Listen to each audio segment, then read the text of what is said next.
Tetangga gue kali ini adalah salah satu gitaris terbaik yang dimiliki Indonesia. Dan salah satu personil band legenda Gigi. Yap, kita akan ngobrol dengan Idewa Gede Bujana. Atau biasa kita sebut dengan Dewa Bujana. Di tahun 1994, Dewa Bujana membentuk band Gigi bersama dengan Arman Maulana, Baron, dan Thomas. Meskipun beragama Hindu, Dewa Bujana banyak membuat lagu-lagu religi bukan hanya untuk agamanya. Dan bisa dikatakan dialah salah satu seniman lintas agama. Inilah perbincangan dengan tetangga gue, Dewa Bujana.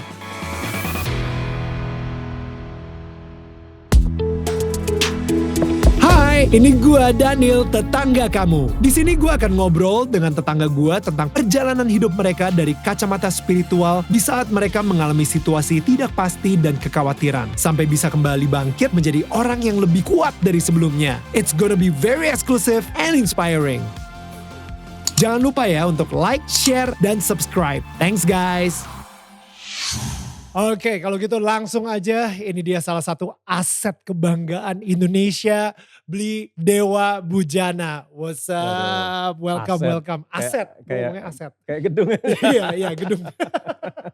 Gedung, gitar, batik, Dewa Bujana. Ya. Beli Dewa apa kabar? Baik. Congratulations buat Naurora. Dan kemarin singlenya baru keluar juga yang terakhir tuh. Itu that's amazing ya, maksudnya bisa di si Naurora sendiri, di singlenya Naurora sendiri itu bekerja sama juga dengan drummernya Toto, drummernya dia drummer apa lagi selain Toto ya? Kalau Simon Phillips itu kayaknya dari zaman dari zaman dulu banget, dari Mick Jagger dia Mick juga, Jagger. dari The Who dia, Jeff Beck dia, jadi ya memang yang terakhir grup yang dikenal Toto ya. Ya, itu epic banget sih, bisa kolaborasi sama dia juga, dan habis itu banyak lah. Kalau ini kita bakal banyak banget ngobrolin soal karir musiknya dari Beli Dewa juga gitu. Tapi sekarang ini mungkin Beli Dewa sendiri juga dikenal sebagai tokoh toleransi, oke? The fact that saya ngomong tokoh toleransi itu menyedihkan banget sebenarnya. Karena harusnya toleransi itu udah jadi bagian dari kita sebagai Indonesia gitu ya, orang Indonesia. Tapi kenapa harus ada tokoh-tokohnya yang mempromosikan toleransi gitu, you know what I mean? Bener. It's so sad, kayak sedih banget aja. Kayak gini deh, gue gak tahu kenapa ya, tapi misalnya kayak politisi atau pejabat gitu, kalau misalnya mereka memulai sebuah pidato, mereka akan mulai dengan seperti ini nih. Kayak Assalamualaikum warahmatullahi wabarakatuh. Ya kan? Habis itu salam sejahtera bagi kita semua. Itu untuk Katolik. Shalom Kristen. Om Swastiastu Hindu. Namo Buddhaya Buddha. Salam kebajikan Konghucu. Habis itu baru bilang, baru masuk ke inti dari, itu aja udah lama banget. Saya ngerasa gila panjang banget gitu kan. Dan saya ngerasa padahal itu bukan Indonesia. Indonesia adalah selamat siang. Iya. Titik. Atau selamat pagi. Atau selamat malam. Sangat setuju. You know what I mean? Like, kenapa lu kayak harus kena ke semuanya dulu, takut kalau misalnya ada satu pihak yang ngerasa dirugikan karena dia gak disebutkan gitu misalnya.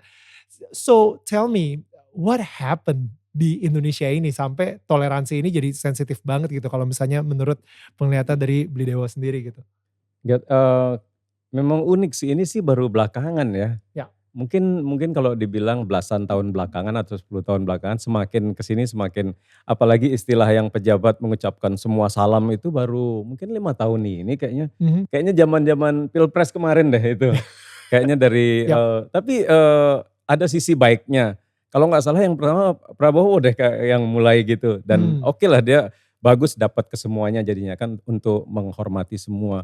Gak tahu mungkin ini gejala yang kalau dibilang kita dulu gak pernah berpikir sampai segitu dalam pergaulan apapun. Makanya waktu dulu nanyain Gigi dibikin waktu ngomongin Gigi atau ngomongin band lain pun waktu bikin band kan gak pernah nanya KTP-nya agamanya apa kan gitu. Dulu tuh memang berlaku hal kayak gitu, gak ada hubungan gitu. Apalagi waktu zaman sekolah gitu. Gak ngomongin agama kita, dulu tuh gak ngomongin agama ya.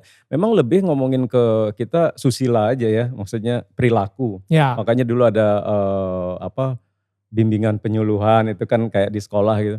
Tapi memang terakhir-terakhir kenapa dibawa ke sana mungkin memang, peta apa ya, dari politik sih sebetulnya, semua dari politik, Hmm, datangnya. Ya cara cara pendekatan dengan atau cara berpolitik dengan agama jadi mungkin lebih lebih bisa masuk ya. ya. Padahal sebetulnya kalau menurut saya sih, dalam nggak tahu ya, ada beda Menurut pendapat ya. menurut beliau Ya, aja, ya heeh. kan, ya tokoh agama nggak berpolitik sebaiknya sih sebenarnya ya. Ya. Tapi yang terjadi kan memang sekarang udah lumrah. Jadi Hmm, lumrah dan justru sangat mempengaruhi masyarakat. hmm, Sangat berpengaruh kalau udah ada tokoh agama yang maju.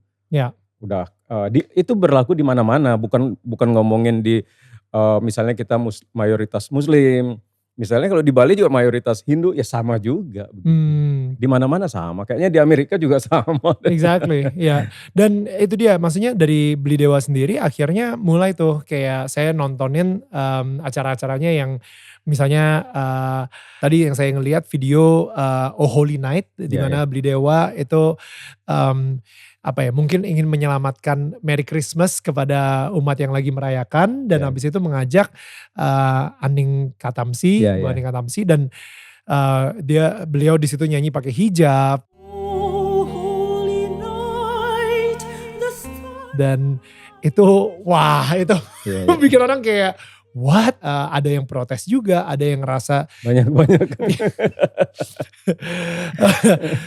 banyak yang ngerasa kayak, wah ini nggak seharusnya seperti ini. Mereka protes kalau misalnya boleh tahu mereka protesnya itu kenapa? Karena, apakah ini mereka takut salah satu bentuk kristenisasi kah? Atau ini salah satu bentuk, you know, apa ya, itu dosa kah atau itu haram kah? Kayak, apa yang diprotesin ya biasanya? Tapi sebetulnya yang kena protes tuh Aningnya, kasihan. Iya, Ke Aningnya karena Aning yang pakai hijab kan tiba-tiba nyanyi lagu Christmas. Ya ya, awalnya sih sebetulnya itu kan tahun 2000 berapa ya, 18 kayaknya, 2018. Cuman tiap tahun setiap ketemu Natal diputer-puter sama orang, kadang-kadang orang ngirimin linknya ke iya, gue malah iya, ngirim. iya, iya. Loh, ngapain ngirim gue udah tahu lagi. Atau karena sebelumnya, juga bikin gue sama, Glenn Iya, kan, sama Glenn. waktu lebaran, Glenn, iseng gitu nelpon, "Glenn bikin ini yuk, kan mau lebaran nih, kita nyanyi lagu ini." "Ayo yuk," dia Iya, kan seneng banget gitu. iya,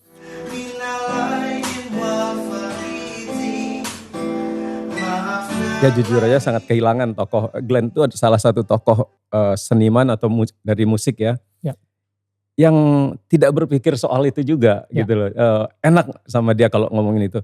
Eee, Ya kita bikin aja terus nyanyi itu, beredar ya nggak masalah juga gitu. betul. Nah cuman memang waktu Aning itu nyanyi lagu Holy Night itu, Aning ngirim terus, ngirim ngirim, orang-orang yang protes. "Wah gue diprotes ini gini gini." Terus "Gimana? Sorry banget," gue gituin kan, Iya, jadi iya. lu yang kena ini. Nggak apa-apa, orang gue mau," dia bilang. "Gue kan nyanyi," dia bilang Mmm, gitu. mmm, Dan, kita menghormati semua orang, menghormati mmm, umat lain gini. Ya tapi kan, gara-gara gue ngajak sebetulnya kan. Jadi, cuman waktu itu sih memang kepengen ya ini mau mau Natalan gitu kan, bikin yuk gitu, bikin tentunya nyari orang yang nggak Natalan malah gue pikir gitu loh. Gue iya, kan nggak Natalan, pinginlah bikin buat ngormatin teman-teman yang iya, Natalan. Dan tentunya pasti ada yang seneng, iya seneng pasti banget, mungkin banyak banget. mayoritas banyak yang Iya, seneng kali. bahkan, malah denger waktu itu, di kedutaan di mana ya, di Belanda tuh diputer di acara, Wow, acara Natalan di sana, itu wow, lagu itu. Kedutaan kita yang di sana gitu, ya, orang-orang Indonesia seneng banget. wow, Ya mungkin memang ada yang seneng, tentunya ada yang ya waktu itu Aning yang merasa, sampai kalau nggak salah suaminya ikut jawab-jawab. aduh, Jawab-jawab dalam arti, dalam ayat, jadi mereka oh, berdebat ayat. aduh, Gue nggak enak sebetulnya kan, mmm, tapi awalnya sih emang nggak mikir apa-apa, jadi gimana ya, makanya kenapa, agak loncat dikit atau sebelumnya gue bikin album Christmas gitu. betul, Karena nggak pernah ada yang ngelakuin, kenapa ya di Indonesia ini, sorry agak jauh dikit, waktu gue kecil, di band grup grup musik di Indonesia tahun 70 berapa ya, misalnya 78 gitu, band-band bikin album, Christmas, Christmas biasa. mmm, Wah gue dulu dengerin lagu Natal lewat Kus Plus. Hmm. Kayak apa In Excelsis Deo gitu-gitu kan Ya, ya, ya. nyanyinya. Terang-terang di Bethlehem gitu kan lagunya. Sampai Right. masih ingat masih kecil. Terus tahu lagu Kasidah dari Kus Plus juga. Ini kok bisa mereka main lagu semuanya. Wow. Terus Bimbo memang dari dulu Kasidah. Tapi Hmm. dia punya juga lagu yang ada tentang Serani di Noda, ngomongin Maria gitu. Ada, tapi Wow. ini nggak banyak yang tahu mungkin ya. Ya.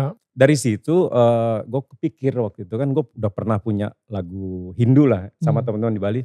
Gue bikin album. Kalau album Ramadan kan banyak banget sama Gigi Sama udah Gigi udah. bahkan tur tiap hari sempat ke Ya. pesantren-pesantren. Jadi menyenangkan gitu loh. Terus bikin album Christmas. Hmm. Bikinlah album Christmas Collection itu. Akhirnya nyambung lagi bikin. Karena intinya sih kenapa sih gak ada yang bikin gitu loh. Ya. Sebagai musisi intinya.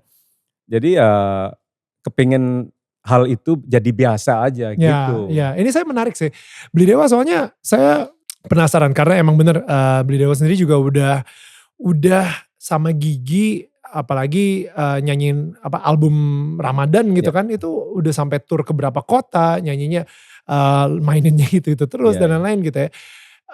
Kenapa dari Beli Dewa sendiri tuh kayak nyaman bisa dimana mungkin banyak orang yang mungkin ketakutan mereka mungkin identitasnya dipertanyakan atau misalnya, kalau misalnya lo ngelakuin hal ini itu berarti lu dosa dong sama Tuhan lu. Misalnya seperti itu. Ini yang saya pengen tanyain gitu. Kenapa ada beberapa orang yang kayaknya ada agak segen untuk melakukan hal tersebut.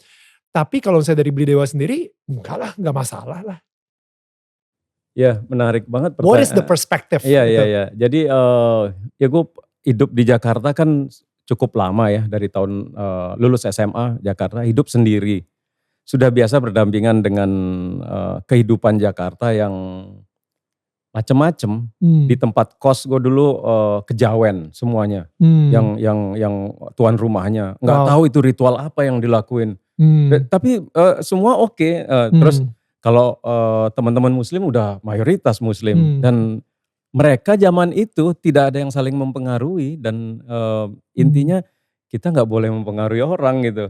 Itu juga prinsip dari dulu, dari kecil memang. Ya ngapain mempengaruhi orang, apalagi tentang keyakinan ya. Betul. Nggak perlu lah gitu. Walaupun di dalam kehidupan keluarga, gue punya sepupu juga jadi haji. Ada juga jadi Kristen, jadi pendeta ya di gereja gitu. Kita beragam lah gitu. Jadi akhirnya waktu di Jakarta itu memang membentuk itu semuanya. Membentuk ketika jauh dari orang tua, harus memilih. Sebetulnya kalau dipikir-pikir disitulah ujian kita hidup. Waktu hidup sendiri. Dari umur segitu gue udah hidup sendiri. Terutama adalah ketika kita susah kan, itu ketika susah memang. Ketika susah itu memang harus mencari jawaban di situ gitu. Mau ngapain sih lu, mau kemana sih, termasuk mungkin itu keyakinan juga kan. Cuman kalau ngomong keyakinan, orang-orang Hindu zaman itu nggak belajar Hindu secara teori, jujur aja, termasuk angkatan gue juga enggak gitu loh. Jadi belajar sekolah Hindu itu sangat minim sekali, apalagi di luar Bali. Kalau orang hidup di Bali, belajar Hindunya tentu dengan tradisi. Mereka udah tradisi tiap hari sembahyang ke pura, upacara gitu. Nah tapi hidup di Surabaya kan beda lagi nih. Mungkin itu yang membentuk juga pencarian diri, terus akhirnya pindah ke Jakarta. Ya gue harus tetap melakukan, punya keyakinan sendiri waktu itu. Punya keyakinan gue harus melakukan ritual itu terus. Itu aja, karena keyakinan yang gue ikutin adalah keyakinan dengan leluhur. Mungkin sama kalau di Chinese juga sama kan. Mau agamanya apa, leluhur itu tetap. Ada itu kan, leluhurnya. Itu yang gue pegang, bukan merek Hindunya, lebih ke leluhur itu. Nah itu terus nyambung akhirnya, itu kan proses itu lama sampai ada Gigi, sampai ada album Ramadan tadi. Ketika tur Ramadan sama pertanyaannya. Kayak ditantangin waktu itu, waktu pertama kali 2004 bikin album Ramadan. Mereka segen nanya ke gue, Arman, Hendy sama Thomas, mau bikin album Ramadan kan udah lama nih. Dari band-band bikin Ramadan kan gak ada sejak Bimbo tuh. Lama banget. Terus dari Pak Tanto kalau gak salah, Sony atau Pak Ian ya bilang, mau gak bikin album Ramadan? dia nggak enak nanya ke gue gitu loh. Anak-anak Hmm. pas kedenger gitu, Pak Ian ngomong gini gini gini, ada gitu lah. Lu bikin aja, gue malah banyak tahu lagu Ramadan dulu gitu. Kaget mereka gitu loh. Jadi ada satu hal yang apa ya, akhirnya setelah berjalan mereka juga senang dan malah menurut gua album Ramadan Gigi yang Raihlah Kemenangan Hmm. itu adalah album terbaik menurut gua. Di luar album-album yang misalnya yang Yang ada pop gitu. Janji, Right. ada 11 Januari, Nirwana, ya. itu sangat sangat jadi satu apa ya, color Hmm. Gigi dengan religi yang agak rock gitu, Hmm. sangat kuat dan gara-gara album itu juga formasi yang Gigi yang itu bisa tur kemana-mana. Tur Hmm. kemana-mana dalam arti tur Ramadan hampir sempat yang tiap hari kita main gitu. Wow. Dan tapi satu poin apa yang gue dapet dengan jalan dengan teman-teman di Gigi itu, mereka puasa tiap hari. Mereka sangat sangat ketat puasanya, Hmm. menjalankan ibadahnya dengan baik. Hmm. Jadi menurut gue adalah grup yang tepat untuk membawakan album religi atau tur religi karena mereka memang menjalaninya benar gitu. Betul.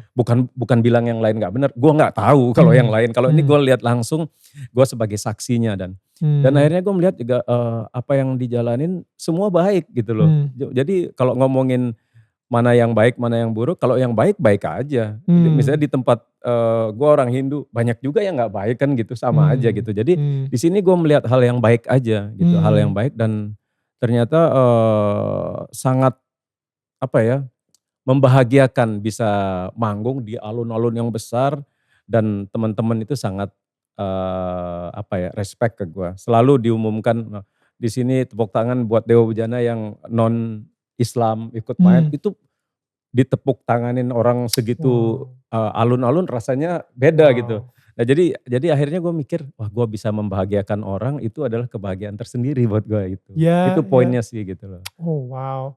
Dan itu nggak menjadi ancaman buat Beli Dewa sendiri. Misalnya tiba-tiba, gua udah pasti ya kita Ya. sendiri kan kita lumayan nyaman dan kita juga sangat apa ya, mungkin pede dengan keyakinan kita lah, misalnya seperti itu gitu ya. Tapi banyak orang yang kadang-kadang merasa ini jadi sebuah ancaman bagi diri mereka ketika mereka membawakan ini, aduh nanti jangan-jangan gue malah didoain untuk pindah agama lagi atau apa kayak gitu. Yang paling utama mungkin gue orangnya paling nggak mikir. Itu mungkin. Jadi Nggak overthink. Ya. nggak pernah dipikirin hal kayak gitu.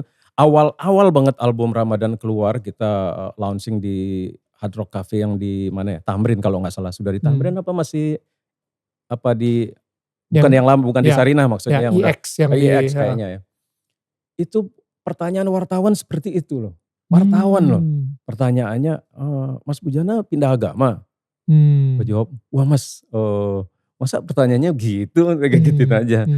Sampean kan wartawan, belajar, masa pertanyaan gitu. Waktu itu belum seperti sekarang, situasi yang agak lebih keras sih sekarang sebetulnya.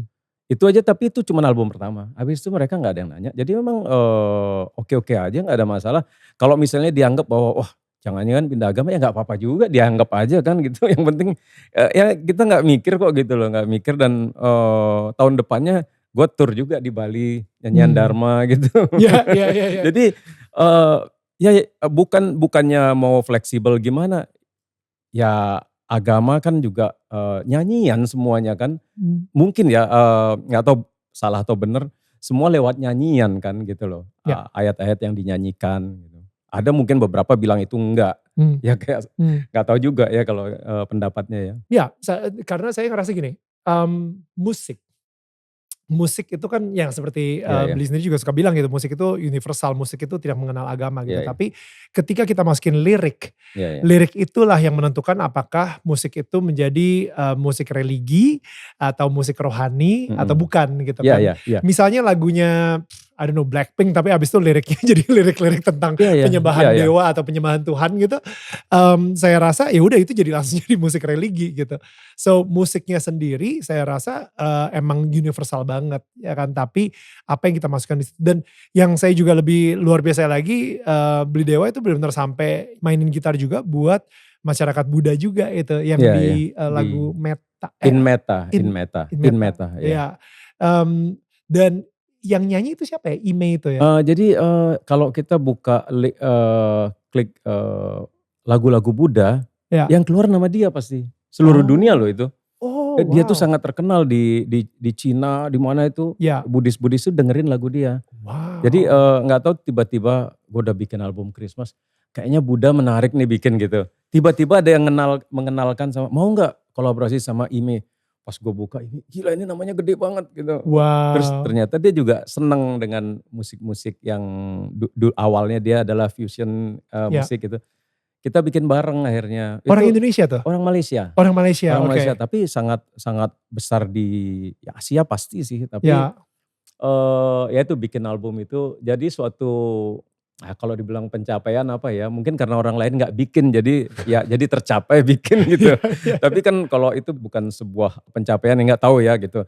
Tapi ada satu kejadian yang unik juga waktu acara Waisak di Borobudur. Itu kan acara Waisak, kayaknya seluruh Hmong dari seluruh dunia ngumpul di sana. Ya. Biasanya kan acaranya adalah cuma berdoa dari malam sampai pagi lagi gitu kan. Ya. Harus tampil berdua di situ. Wow. Heeh. Oh wow. Gue bingung juga mainnya, ini gimana ya pas. Tapi kayaknya sih biksu-biksu itu ngelihatnya ini apaan sih, mungkin gitu juga. Karena kita mainin pakai gitar, pakai lagu kan bukan berdoa yang ini. Tapi dapat satu kesempatan, yaitu kesempatan yang orang lain nggak pernah dapat itu. Ya. Ya kayak tadi balik lagi ngomongin tur Ramadan gitu, Ya. nggak semua juga dapat seperti itu. Itu Ya. adalah rezeki yang ya hidup ini penuh dengan rezeki dan keberuntungan ya. Dan akhirnya Beli Dewa sendiri juga untuk lagu Christmas diundang ke gereja juga Iya, gitu iya, untuk iya. mainin lagu. Jadi akhirnya di sini mungkin bisa dibilang saya sendiri jujur sering banget ya diundang sebagai pembicara di gereja-gereja dan lain-lain. Tapi kadang-kadang saya kayak kapan ya gue diundang ke masjid untuk Iya, iya. ngobrol, kapan ya gue diundang ke kuil atau ke ya temple gitu ya untuk bisa ngobrol aja. Karena saya sebenarnya very open minded dan pengen ngobrol aja, pengen selalu belajar Iya, dari iya, iya. perspektif orang. Tapi yang Beli Dewa ngerasain itu bisa sampai ada di Borobudur dan ngelihat Hmong segitu banyak, Iya, itu pengalaman yang gak semua orang bisa Iya, rasain sih. benar-benar. Itu sebuah kebahagiaan lain lagi. Exactly.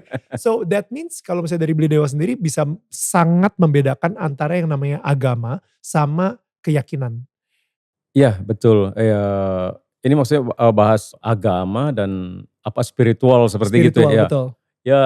Ya sangat berbeda sih sebetulnya. Cuman kadang-kadang kan orang bilang wah spiritual banget nih orang. Ya beda sama orang agamais atau religius ya. Ya. Ya sangat beda gitu ya. Beli Dewa itu kayak karena menjadi si tokoh toleransi ini gitu ya. Tokoh toleransi. Itu kayak sangat peduli banget dan mungkin sangat percaya banget dengan adanya toleransi. Kita sebagai bangsa Indonesia justru akan menjadi lebih baik dan lebih bagus daripada bangsa-bangsa yang mungkin punya masalah nih dengan perbedaan agama dan lain-lain gitu. Bener gak sih? Sebenarnya kita ini paling kaya ya. Oke. Paling kaya, cuman memang lagi ujian aja mungkin kali ini, mungkin makanya pandemi melanda dunia juga ya. Kalau dibilang tadi toleransi di negara lain beda sama negara kita, beda banget sih kayaknya sih.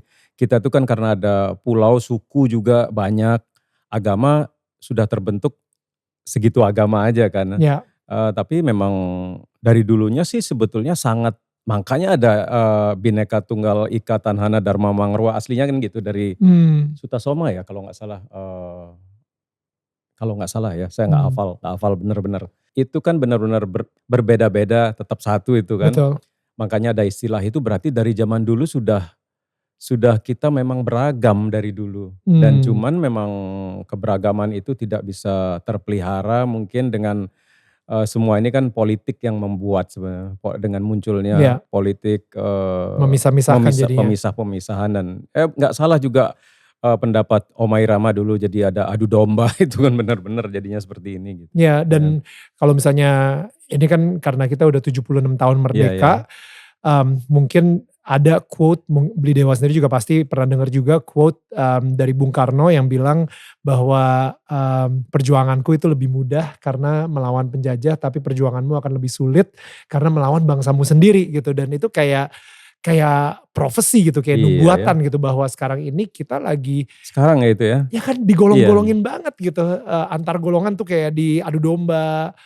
Mmm, Nggak kebayang ya dulu seorang waktu zaman tahun segitu, kan bukan hanya Bung Karno tokohnya. mmm, Kan banyak juga, sebelum Bung Karno ada Haji Agus Salim, waktu Bung Karno juga seangkatan itu banyak ada Bung Hatta.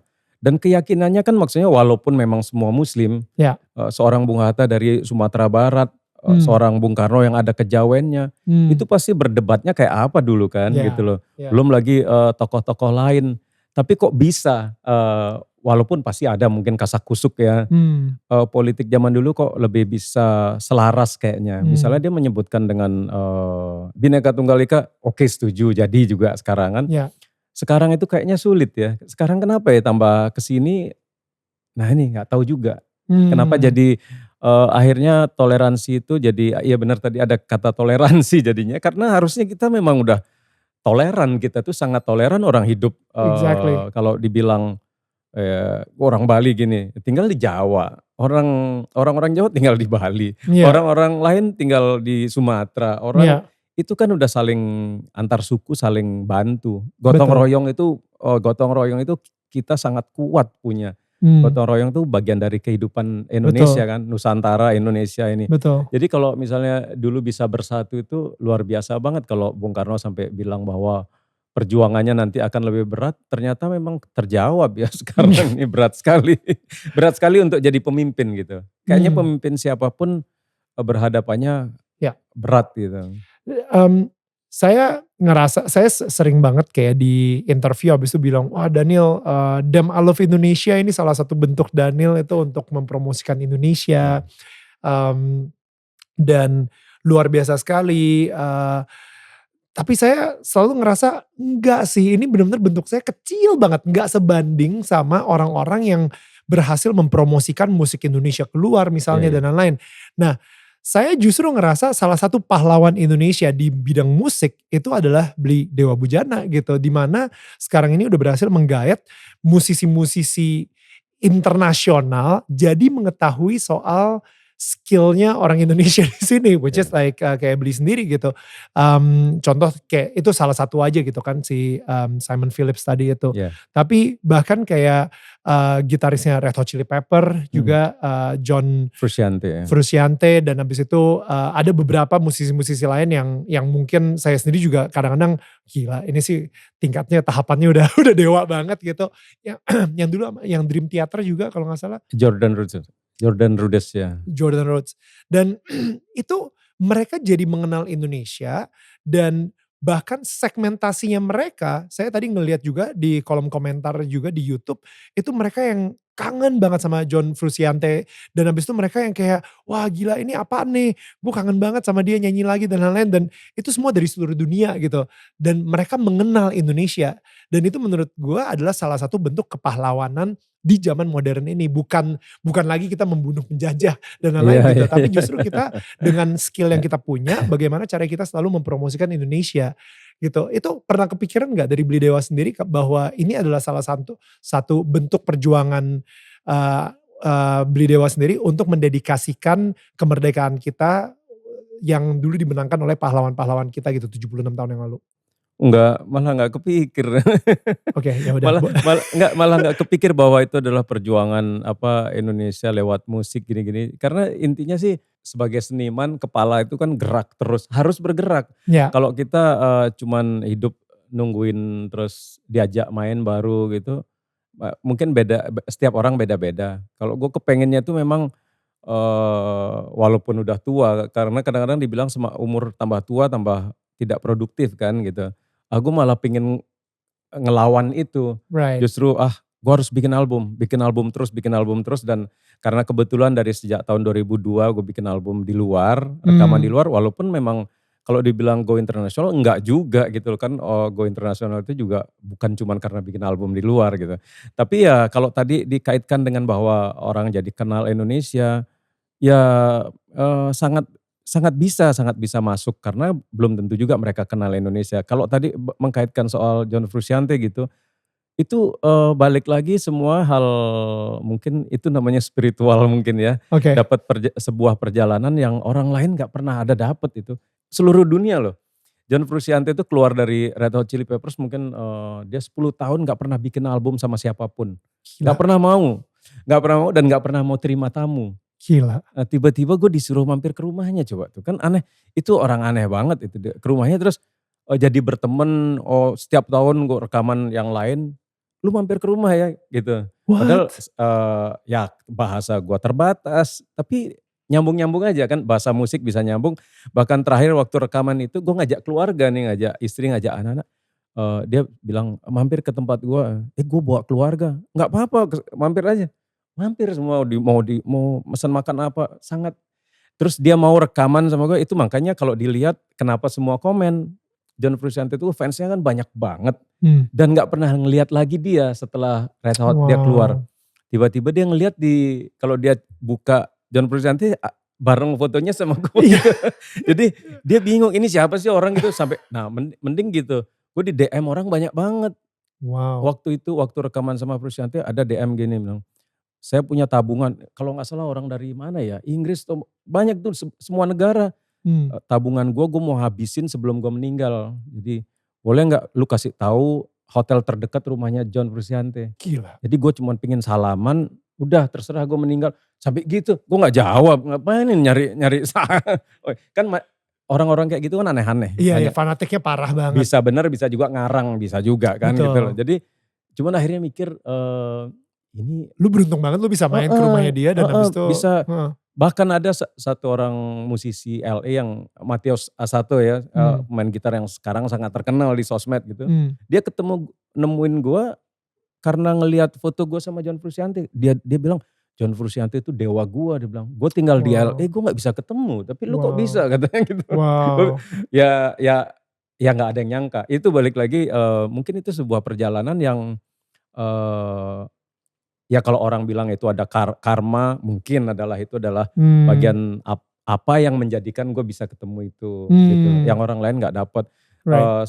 Ketemu, Dream Theater, Jordan Rhodes waktu di Jogja pun juga sama. Orang lain Hmm. nggak bisa ketemu di belakang panggung nggak bisa. Gue diundang ke kamarnya gitu untuk ngobrol gitu, bahkan main bareng Itu gitu epic akhirnya. banget Nah sih. jadi, sebetulnya kalau ngomongin, hebat, banyak banget pemain gitar yang hebat. Hmm. Yang lebih hebat dari gue banyak. Jujur, gue tuh Hmm. bukan pemain gitar yang tekniknya jago, enggak. Tapi kalau pemain gitar yang paling beruntung mungkin.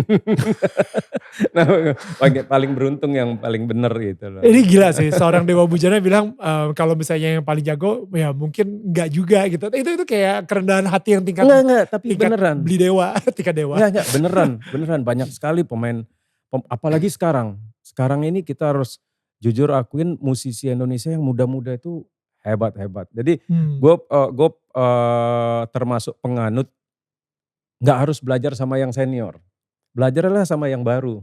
Kalau gue Uh. itu, karena kalau orang bilang yang senior pengalaman iya, teknik orang baru lebih hebat gitu loh. Harus Wow. harus kita kalau kita mikirnya, wah udah senior nih, misalnya gue bilang, wah udah senior, senior apaan? Duluan lahir doang, Iya, iya, iya, duluan iya. lahir doang ya.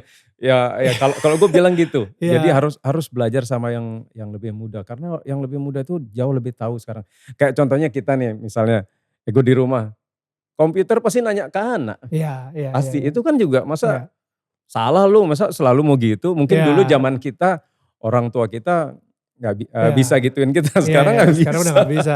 Tapi itu juga sih menjawab pertanyaan gue sih actually karena, gue sempet penasaran gitu kayak gila ini Beli Dewa udah sama John Frusciante, abis itu sama nama-nama Iya, you iya. know di dunia yang mendunia itu. Tapi abis itu ngeliat ada video lagi lu duet sama Ojol Bergitar gitu. Oh You know, iya. jadi itu kan bener-bener kayak kelasnya wow, range-nya gede banget gitu. Lu harus memiliki kerendahan hati banget padahal sebenarnya kalau misalnya seorang Beli Dewa Bujana bilang, "Sorry ya, gue udah main sama gitarisnya Red Hot Chili Pepper, gue udah harusnya akan lebih ke yang berikutnya yang lebih tinggi lagi. Tapi lu tetap aja nggak apa-apa kok kalau misalnya gue bisa main sama ojol bergitar juga gitu misalnya. Ya, yang ya kenapa mesti enggak gitu. Ya well kan Ya some karena people. iya iya, enggak apa ya, ya itu namanya hidup itu kan enggak ya ya siapa yang pernah tahu ada pandemi gini. Sekarang kita harus, lihat real, orang semua susah sekarang. Ya Hmm, ya gue juga susah pastinya, orang nggak mhm, kerja 2 tahun hampir, ya masa mau gengsi gitu. ya Terus ya, sekarang misalnya kita itu kan gara-gara kemarin bikin, Aurora Challenge, salah mmm, satu ini menarik nih, ojol beneran nggak dia ojol nih gitu. ya Dan akhirnya kita pilih dan, ajak duet, nanti minggu depannya mau bareng, main bareng gitu. ya Dia, bingung, "Mas kok mau sih sama?" gitu ya, pertanyaannya. "Lah lu mainnya bagus," gitu mau bilang apa? Dan wow, sejujurnya gue nggak bisa main kayak dia gitu. Harus harus diakuin yang gaya jadi kalau musik itu mungkin sama kayak, jadi host, jadi apa, ya ada style sendiri. itu nggak Mmm, bisa dipelajarin, nggak bisa. ya Satu hal yang nggak bisa dipelajarin adalah karakter kan. wow, Karakter itu nggak bisa ya nggak tahu ada nggak pelajaran gitu kan, ya bisa pelajaran, nggak kayak yang eksak matematik gitu, ya ini kali ini kan bisa itu. ya Kayaknya kalau karakter seseorang tuh sulit gitu, ya, itu udah betul, terjadi seperti itu, kayak orang pelukis juga. Ditiru bisa tapi tetap beda kan kayak ya gitu. Nah sama aja kalau gue bilang mau dia ojol, mau memang kalau bagus, ya bagus gitu aja. ya ya ya, mmm, dari Beli Dewa sendiri pernah nggak mikir untuk meninggalkan Indonesia dan berkarya di, Amerika gitu? Karena kalau misalnya yang saya lihat, ya orang Amerika itu benar-benar sampai mendewakan seorang dewa. You know, seorang dewa bujana gitu kayak gila ini sampai even si gitaris Red Hot Chili Pepper sendiri, John John sendiri tuh bener-bener kayak bisa menerima lu sampai semua orang juga bingung gitu. Berarti lu kayaknya udah ada rasa acceptance gitu. Udahlah kalau kayak gitu gue di situ aja deh, di sini kayaknya belum tentu semua orang ngerti nih musik gue. Mereka ngerti di bagian ketika gue jadi Gigi gitu, di pop gitu ya. Tapi sebenarnya mungkin passion-nya, atau pengakuan yang diharapkan oleh seorang Dewa Bujana sendiri mungkin lebih ke arah jazz atau yang, you know, yang lebih dalam, Iya ya. lebih niche. Di Indonesia itu nggak semua orang bisa nangkep gitu aliran tersebut gitu. Pernah nggak, Bli?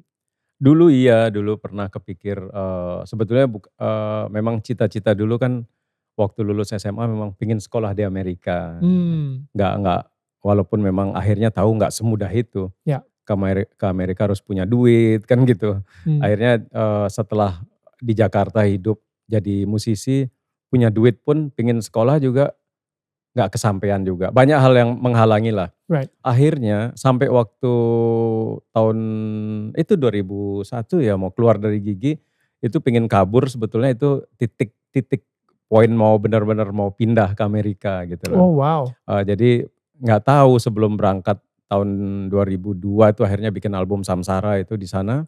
mmm. Pertama kali rekaman di Amerika, eee, ya ketemu ini calon istri nih waktu itu. Di Amerika? Enggak, ketemu di Bali. Oh di Bali? Ya tadinya nggak pengen nikah lah gitu, tapi Mmm, ya ketemu, akhirnya ke Amerika tetap, tapi akhirnya pulang dan nikah. Jadi nggak jadi, nah itu poin-poin seperti itu kan berjalan. mmm, Waktu sudah nikah pun, waktu udah punya anak satu, pernah pingin pindah lagi, mmm, pernah pingin pindah. Karena memang ngebet banget, bukan karena soal selera musik, enggak juga. oke, Karena di seluruh dunia juga sama, yang terkenal pop juga tetap ya kan. ya, Musisi jazz juga susah gitu loh, mmm. apalagi persaingannya berat. Tapi kalau di dunia pop, itu mungkin nggak terlalu dilirik misalnya Iya misalnya iya, Justin Bieber nggak akan ngelirik Beli Dewa gitu iya misalnya iya iya iya. atau Justin Bieber atau siapalah gitu ya, nggak akan ngelirik, mungkin musisi pop yang ada di sini, mungkin Oh gitu iya kan. iya iya. Tapi kalau misalnya dari jazz, pengakuan dari musisi jazz untuk ngelirik musisi jazz Indonesia, itu Masih chance-nya lebih besar iya. sekali gitu misalnya. Iya, cuman memang setelah itu sekitar 2007 kalau nggak salah, dari situlah mulai nggak kepikir lagi untuk ke sana. Apa Nah, yang terjadi? berat hidup di sana itu berat. Jadi kalau Oke, kalau dibilang bahwa go internasional tuh, keren keren judulnya mmm, judulnya keren, tinggal di Amerika, tinggal di mana, Ya kayak Anggun mungkin enak ya udah itu benar-benar itu Ya. namanya go internasional. Sulit kayaknya pasti orang-orang kita yang tinggal di sana sedikit yang mungkin masih hayalan aja itu. Bahwa bisa nggak kayak bisa nggak suksesnya kayak tadi bilang Justin Bieber atau itu atau pemain jazz siapa misalnya yang top seorang Korea Herbie Hancock gitu. Nggak mungkin kayaknya, nggak mungkin, nggak tahu ya. Kayaknya hal itu nggak mungkin banget dan nggak pernah kepikir lagi setelah itu. Jadi gue pikir yang paling penting gue bisa bikin musik dan bisa beredar di seluruh dunia, mereka bisa suka, itu aja udah cukup dan bisa jadi satu legasinya mungkin nanti. Ya. Karena kalau nggak cukup juga dengan punya album segini, bahwa lu udah bisa di Amerika, di sana nggak bisa makan nanti malah. Harus real juga lihat. Ya. Biar gimana pun juga Indonesia itu paling enak seluruh dunia. Jadi Setuju. kalau misalnya ada orang, apalagi kalau orang-orang yang sorry ya, kalau baru-baru kita lagi misalnya kayak lagi rekaman di LA atau di New York, ketemu orang-orang Indonesia yang baru di sana, kan kadang-kadang lebih gaya dari, wah lu nggak kayak di sini, di Indonesia itu jelekin Indonesia kerjanya kan, sering kan ada yang gitu kan, Ya. Indonesia tuh parah gini, lu nggak tahu aja, ya coba aja di situ. Lu coba tinggal di situ aja selama berapa tahun gitu. Kerja di sana, kerja jadi apa lu di situ gitu loh. Di sini kita nggak kerja masih bisa hidup. Ini buktinya 2 tahun kita nggak kerja, hidup juga kan. Gitu.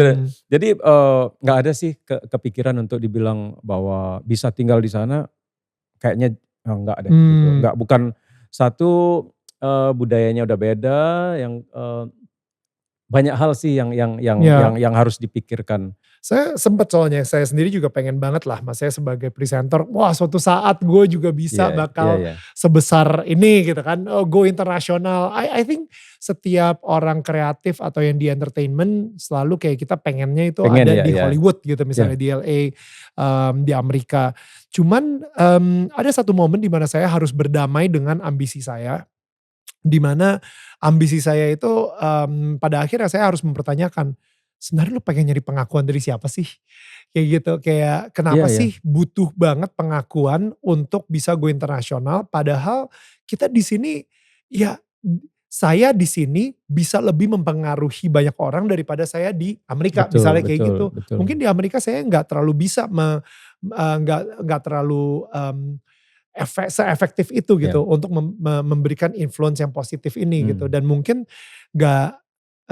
bukan sebuah kebetulan Tuhan menciptakan saya untuk berada di Indonesia yang sangat indah ini sih. Ada gak momen dimana Beli Dewa sendiri itu akhirnya harus berdamai dengan ambisi tersebut untuk tidak ke Amerika? Itu yang tadi bilang tahun 2007 itu kan tadinya udah mau pindah.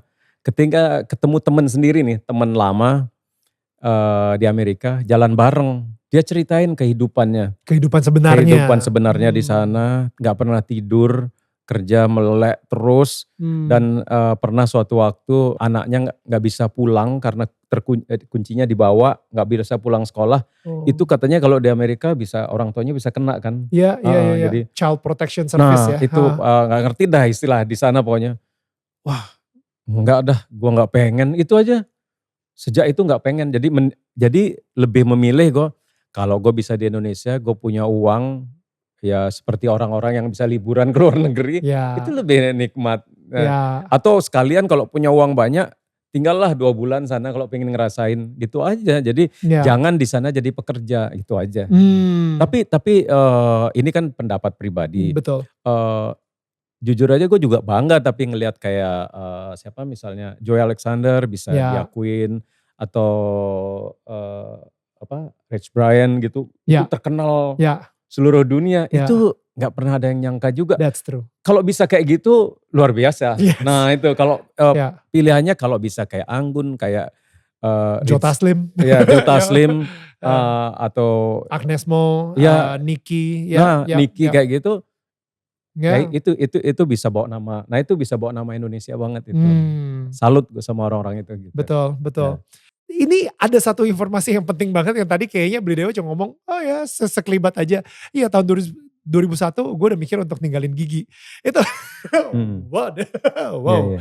what happened? Maksudnya tahun 2001 itu berarti udah berapa tahun di Gigi ya saat itu? Berapa ya? Dari Gigi tahun 94. 94, oke 7 tahun. Baru 7 tahun ya sebetulnya ya, baru banget. Iya. Ya belum lama, nggak tahu itu karena cita-cita yang dari dulu nggak kesampaian. Pengen ke Amerika Jadi itu. kok kayaknya dari dulu pengen sekolah musik aja gitu loh. Gejolak pengen sekolah musik tinggi karena pengen belajar. Ketika 2001 udah punya uang, udah punya rumah, udah punya mobil. Nah istilahnya udah ini jual semua aja deh buat pindah gitu. Wow. Anggap aja kayak dulu pertama kali ke Jakarta gitu. Ya.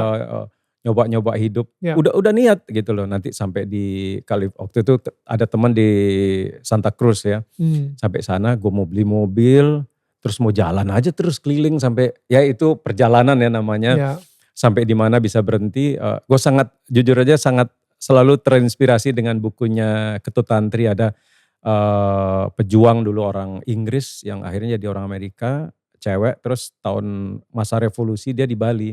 Oke. Bantu kemerdekaan kita. Namanya Ketut Tantri, bukunya Revolt in Paradise itu. Sangat terinspirasi dengan buku itu. Jadi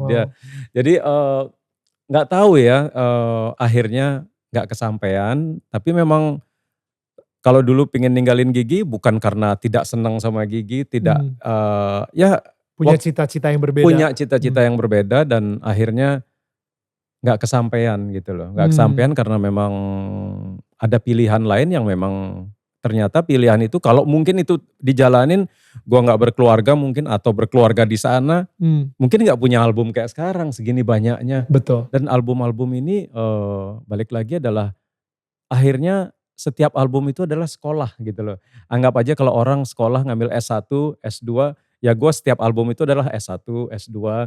Karena setiap album rekamannya dengan musisi-musisi yang berbeda itu adalah pelajaran. Ya. Pelajaran yang sangat orang lain gak dapet itu. Ya. Itu bisa rekaman sama Jordan waktu itu misalnya. Sebelumnya rekaman sama Vini Colaiuta. Itu mimpi orang lain, banyak orang bermimpi seperti itu. Mungkin kalau ya mungkin sebuah kebanggaan boleh dibilang kalau di Indonesia sih udah pasti pemain musisi yang paling banyak rekaman sama musisi asing ya pasti nama gue yang keluar gitu loh. Oh, wow. Tapi kayaknya di Asia mungkin juga paling banyak gitu loh. Wow. Yang rekaman sama setiap album dengan musisi-musisi yang berbeda.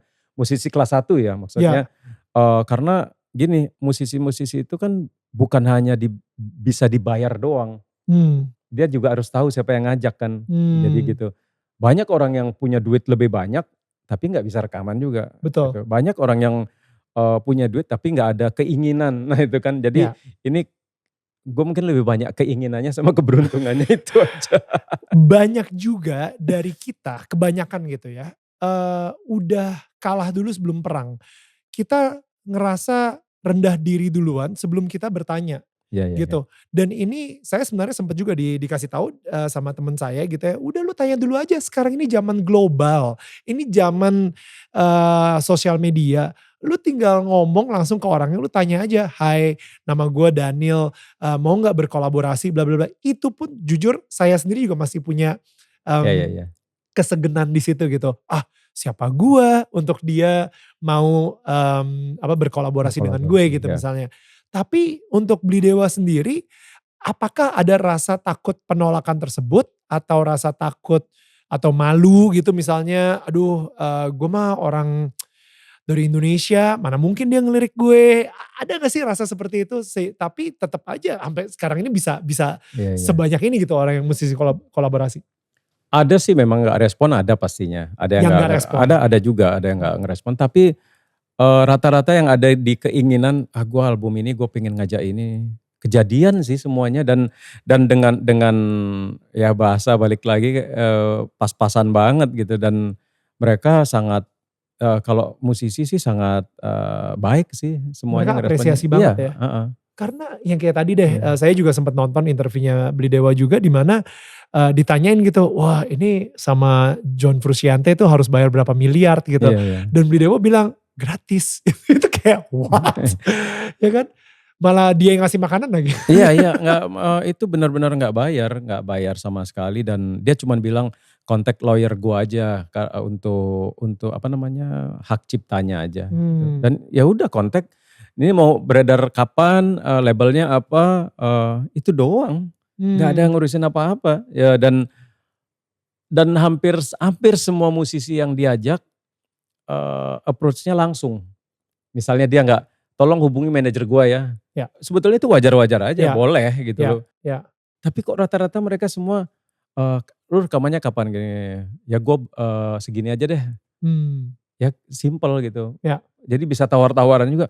Ya. Wah gua budgetnya kecil banget nih, nggak ada gimana. Ya. Ya udah boleh gua bantu. Udah gitu. Jadi kayaknya ya itu rezeki tadi.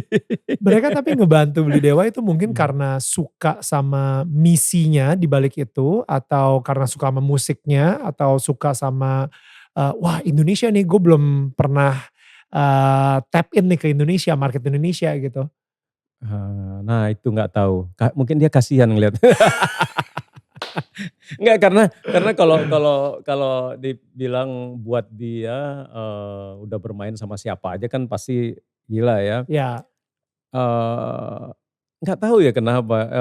Mungkin ini satu poin banget, rekaman tahun 2002 sama 2005 itu pertama kali bisa rekaman di sana itu namanya sama drummer namanya Peter Erskine. Oke. Itu dia, Peter Erskine itu adalah drummernya grup Weather Report, grup jazz yang top banget tahun 70-an. Oke. Jadi nama Peter Erskine ini buat drummer tinggi banget gitu loh. Jadi dianggap kayak ya masternya para drummer. Godfather-nya lah ya. Gitu. Jadi selalu gue bawa nama itu gitu. Oke. Jadi kayak misalnya pernah suatu waktu ketemu musisi di New York ke klub gitu.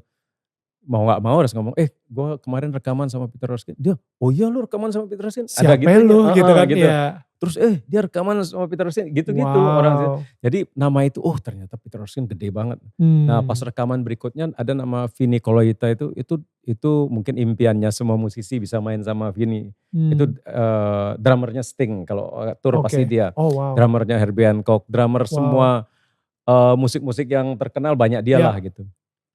Ketika gue ngirim email ke dia ya banyak yang meragukan.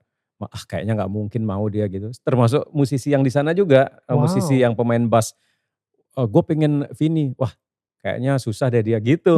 Pas kirim email, referensi gue masukin punya rekaman gue sama Peter Erskine sebelumnya sama ini. Oh iya boleh. Itu jadi. Wait. Tapi ketika ada orang-orang pada bilang kayaknya susah deh Beli Dewa, gak mungkin kayaknya. Dia mah orangnya unik, dia akan ngambil gitu. Tapi tetap Beli Dewa email aja. You know like ada itu gitu maksudnya. Ya jadi ya itu mungkin gak mikir kayak tadi yang pertama kita ngomongin. Overthink.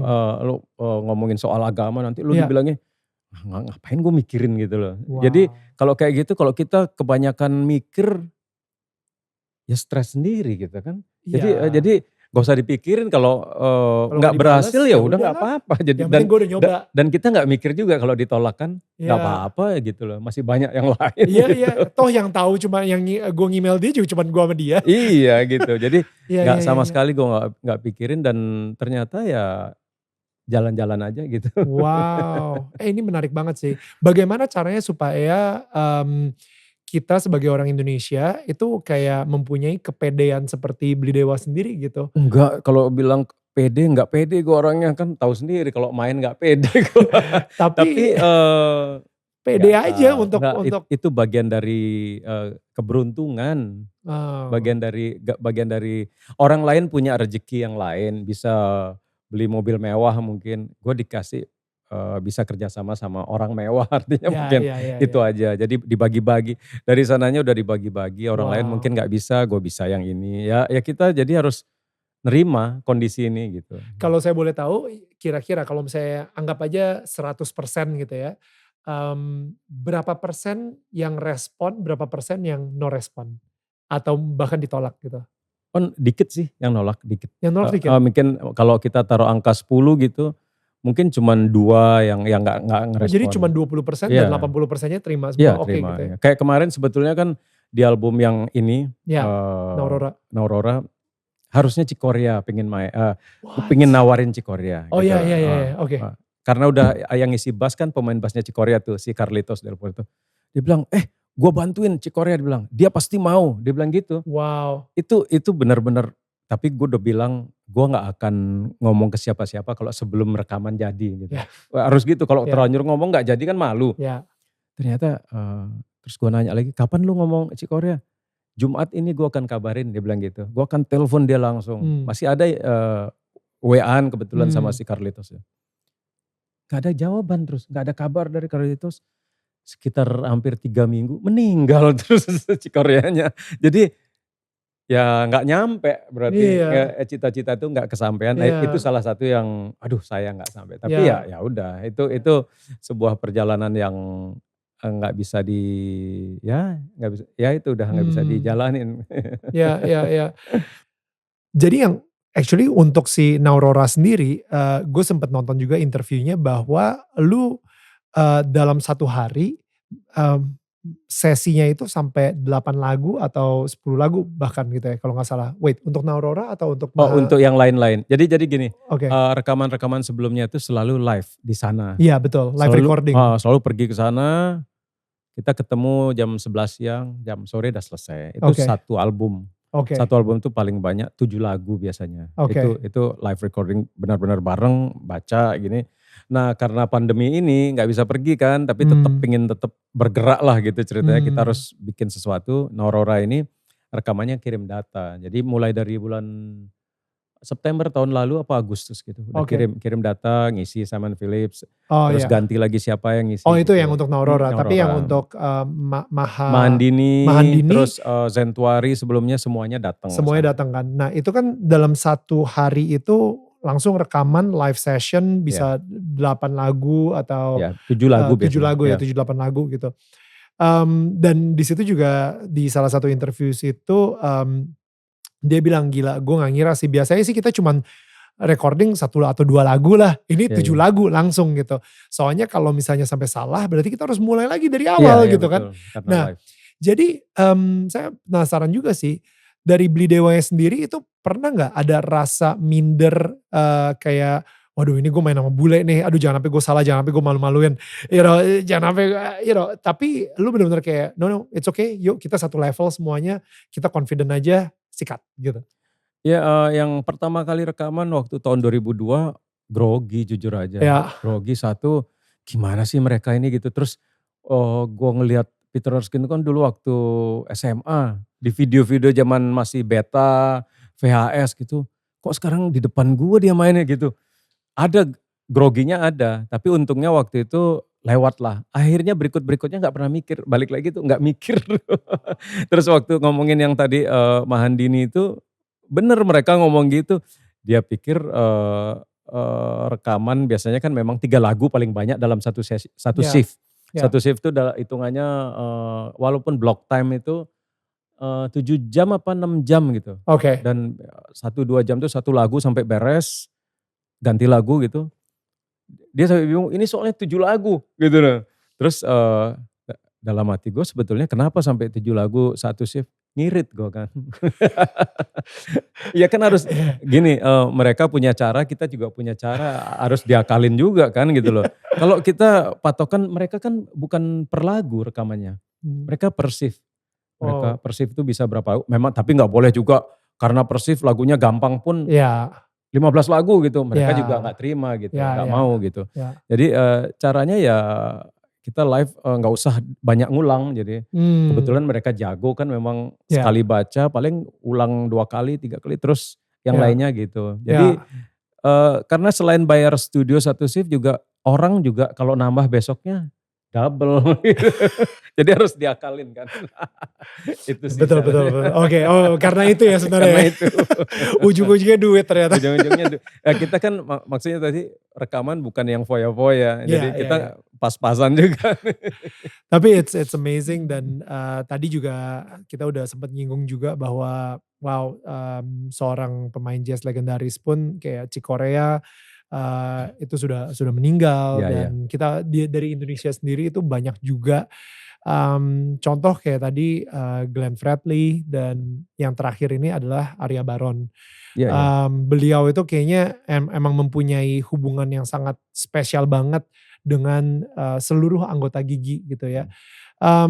ini kalau misalnya dari seorang Dewa Bujana sendiri untuk ngelihat di pandemi ini kita banyak banget kehilangan, kita banyak banget ditinggalkan oleh orang-orang yang kita sayang. Lu melihatnya seperti apa Budi Dewa? Ya, dulu, di Bali ya, kita, loncat dikit, ada satu tradisi nyepi, yang 1 hari nggak ada lampu, dimatiin semua. Banyak orang yang seneng, banyak orang yang nggak suka juga, banyak, "Wah ngapain gua ke Bali, nggak ada apa-apa," gitu. Itu aja sehari aja udah orang kadang-kadang berat gitu. Ya. Ada beberapa orang pingin kontemplasi dengan, meditasi di sana. Nah ternyata kemarin waktu kita dikasih, pandemi pertama, sempat kepikir semua orang kan, ini sampai sebulan nggak ya? Kan gitu kan. Ya. Sampai 2 bulan nggak? Sampai ternyata mau 2 2 tahun tahun. nih gitu loh.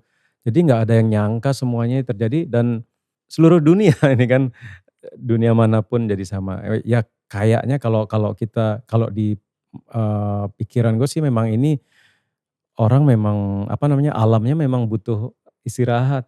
Mmm.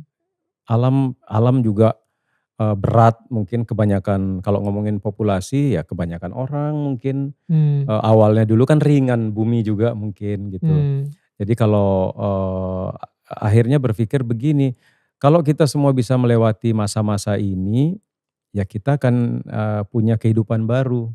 Mmm. Kehidupan baru lagi yang anggap aja zaman dulu sebelum ada kehidupan, kita ditaruh jadi hidup di tempat baru atau mungkin anggap di pulau baru gitu. Mmm. Kalau memang tidak bisa melewati ini, ya pergi kan gitu. Gitu Mmm. aja sebenarnya sih simpel gitu loh. Cuman memang, berat melihat teman-teman dekat pergi, apalagi, bulan lalu ya kalau nggak salah tiap hari itu isinya innalillahi terus sih. Iya Di betul. WA, aduh ini siapa lagi siapa lagi. Iya. Itu yang berat memang. Jadi, buat sebagian orang menurut gue kalau orang bilang kiamat, ya ini yang namanya kiamat. Mmm. Iya kan kalau, buat orang yang mengalami ya, Mmm. ya semoga kita nggak mengalami, berarti kalau kita nggak mengalami, kita bisa melewati masa ini dengan baik dan tapi kita nggak boleh bermimpi lagi untuk punya seperti, alam seperti dulu lagi karena itu sudah peradaban ini adalah sebuah peradaban baru menurut gua. Iya. Peradaban itu kan nggak mungkin bisa di-rewind lagi gitu loh. Iya. Iya. Kayak zaman dulu, zaman candi gitu, kita sekarang cuman bisa mengenang aja. Mau hidup zaman candi, nggak ada mobil lagi, naik kuda lagi gitu kan, ya sama aja gitu. Sekarang kita, sudah banyak sekali mengalami hal yang hebat kemarin-kemarin kan. Kalau misalnya sekarang orang protes nggak bisa makan berarti nggak nabung, gitu aja kan Mmm. sebenarnya. Kalau Mmm. ngomong paling gampangnya itu, tapi memang ini gila-gilaan sih kalau Iya. sekarang ini gitu. Iya. Jadi, hampir semua daerah apalagi yang tergantung sama pariwisata gitu kan. Iya, Bali khususnya. Iya Bali Iya. juga, tapi sebenarnya kan ya Bali juga buat daerah lain mungkin Bali pernah sangat makmur gitu loh. Mmm. Jadi ya, sekarang memang waktunya untuk kontemplasi diri, kontemplasi alam, terutama mungkin binatang-binatang juga kan yang namanya burung gitu mungkin sekarang, Iya, eee bisa berkicauan lagi, iya, bisa mungkin keluar. ya bayangin dulu di Kalimantan hutannya dihancurin, Dibakar, orangutan iya. kemana larinya nggak tahu. Iya. Ya sekarang mungkin udah terlalu banyak banget yang dihancurin alamnya jadi Mmm. bangunan yang ini kan. Iya Ya iya. mungkin ini saat yang buat semua orang untuk merenung, berpikir yang ke depan. Kalau memang ada hal yang membuat duka, ya itu memang ya duka seluruh dunia gitu. Iya iya, Ya. dan itu emang part of life juga sih, Iya iya bagian iya, dari kan kehidupan. namanya kan juga semua akan ke sana, cuman prosesnya nah sebetulnya ini waktu awal banget pandemi, Baron ya, almarhum Baron ngomong hal yang seperti sekarang ini. Wah lu bayangin nanti bakal susah kuburan, bayangin bakal, ribuan orang akan, meninggal gini. Dia ngomong gitu waktu baru banget dan dia tuh sangat ketat misalnya, syuting di base camp-nya kan tempat dia, di rumah dia. Mmm. Ada orang-orang TV datang, lu tugasnya apa? Yang boleh masuk produsernya doang sama kameramen, yang lain di luar di mobil. Wow. Nggak boleh pegang ini. Gue sendiri sampai bilang, "Lu resek banget sih Ron, Mmm. tangan musti disemprot, terus, ini Iya. gagang itu." gue ngomong sendiri gitu. Terus Hmm. syuting terakhir tuh di Balai Sarbini, gue sengaja gak mau pakai masker gitu loh. Hmm. Karena kesel sama Baron kok semuanya harus gini gitu. Hmm. Dia tuh udah ngomong kayak gitu. Dia tuh orangnya sangat ngebelain kita gitu. Hmm. Tapi dia tidak ngebelain diri sendiri gitu. Hmm. Jadi emang tapi ya itu tadi ngomongnya itu dia udah waktu itu udah pernah bilang itu kejadian yang kemarin di mana tuh yang kuburan penuh orang. Iya. Jadi itu nggak pernah kebayang sih. Ternyata iya ya kok kayak gini ya. Jadi Ya. akhirnya ya memang walaupun gue bisa bilang bahwa ya mungkin ini yang namanya seleksi ya, seleksi. Tapi tetap juga ya kasihan gitu loh. Ya. Ya kasihan itu bukan karena orang teman-teman dekat juga, orang lain pun juga kita juga ngenes ngelihatnya sulit. Bahkan terakhir-terakhir ini kan yang meninggal banyak karena nggak dapat rumah sakit, nggak dapat Ya. oksigen. Waduh ini berarti emang ya kita nggak siap gitu negaranya. Ya. Dari Beli Dewa sendiri akhirnya ngelihat perspektif hidup ini bagaimana setelah dengan karena saya sendiri juga lihat mungkin berapa hari ya sebelum Kang Baron itu masuk rumah sakit itu masih video callan gitu untuk Six Strings kalau gak salah ya. Dan itu kayak segitunya gitu masih bersinggungan dengan beliau gitu dan sampai akhirnya beliau meninggal. Ada perubahan perspektif gak di situ? Iya ya itu gak pernah ada yang nyangka dalam hidup ini ya. Ya. Baron itu sampai kemarin baru dari rumahnya kan beres-beres alatnya itu. Banyak hal jadi bisa belajar dari kejadian ini gitu loh. Dia kan sangat mengkoleksi barang-barang lama gitu rumahnya. Dan orang rumahnya gak ada yang tahu barang-barang itu. Maksudnya studio tuh gak ada yang nyentuh. Ya. Istri atau anaknya. Jadi ketika dia pergi yang tanpa ada apa ya. Warisan atau. Ya fit outnya ini cepet banget kan masuk gitu. Bingung sama barang-barang itu. Ya. Jadi koleksi barang-barang antik. Jadi itu mau diapain gitu loh. Ya. Sampai kita akhirnya teman-temannya datang untuk ngurusin kemarin itu. Wow. Jadi dari situ kita belajar juga gitu. Belajar dengan diri sendiri ya. Kita juga harus tahu nih gini-gini. Kita punya keluarga. Dan ya harus berpikir yang simpel.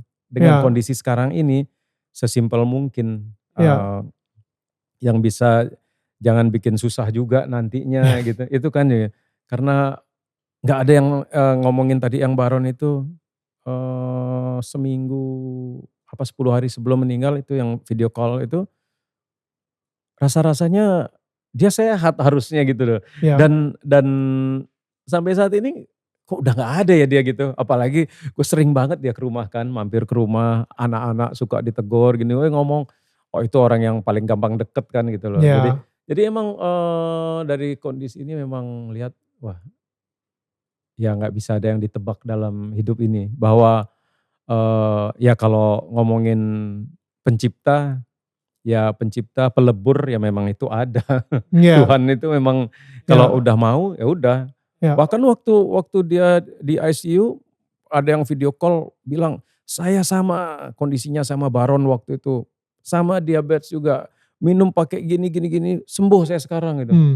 Ya kan setiap orang beda jalannya, garisnya jalannya beda. Ya kita harus sudah terima gitu. Belajar nerimo itu ternyata istilah Jawa harus nerimo itu memang benar itu.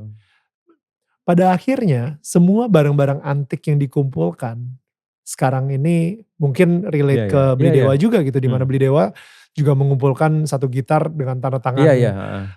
Itu ketika akhirnya kita akan tinggalin anyway, ya gak sih kayak apa gunanya sih gue ngejar-ngejar ini semua gitu. Kayak saya sendiri juga dengan banyaknya kematian di sekeliling saya sendiri, saya juga akhirnya mikir juga gitu. Gue sekarang ini kerja, mengumpulkan semua ini, bahkan lagi nyoba beli properti, beli rumah, beli tanah, segala atau apapun itu. Pada akhirnya untuk apa sih gitu. Jadi kalau misalnya dari Beli Dewa sendiri untuk melihat semua barang-barang yang udah dikumpulkan gitu, misalnya si gitar-gitar yang sekarang ini gak mungkin banget ya orang bisa ngedapet udah ngumpulin sebanyak itu sebenarnya untuk apa gitu? Iya itu tinggal kenangan. Iya kan? Ya jadi rekaman-rekaman, album-album yang udah dibikin. Nah gitu. kalau rekaman tuh mungkin bisa jadi satu karya yang akan berguna. Karena karya ya, karya musik itu bisa dalam bentuk notasi, bisa akan dimainkan mungkin 50 tahun lagi siapa yang memainkan boleh. Betul. Tapi hidup dengan kebendaan itu memang serba sulit ya. Kebendaan kan namanya duniawi gitu ya. Betul.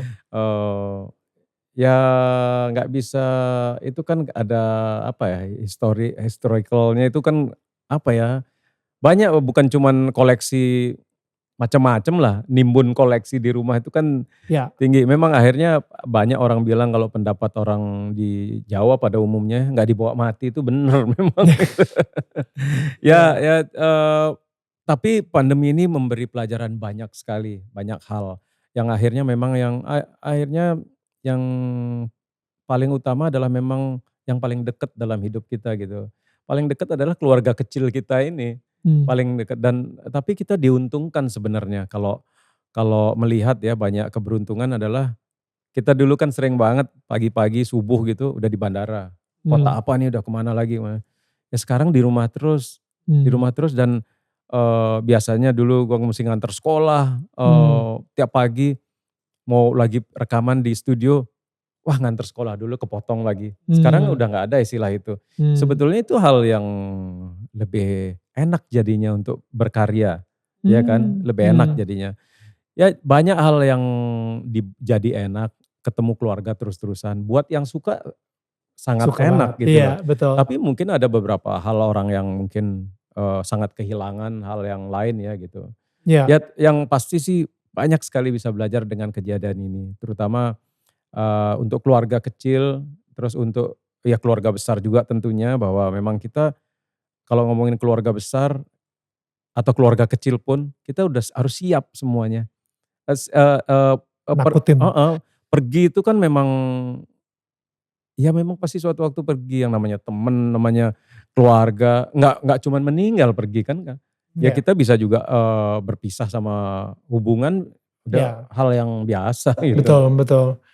Dari Beli sendiri, sekarang ini kan lagi ngelihat pandemi, orang banyak banget yang melewati serba kekhawatiran, ketakutan, Iya, ketidakpastian iya. gitu ya.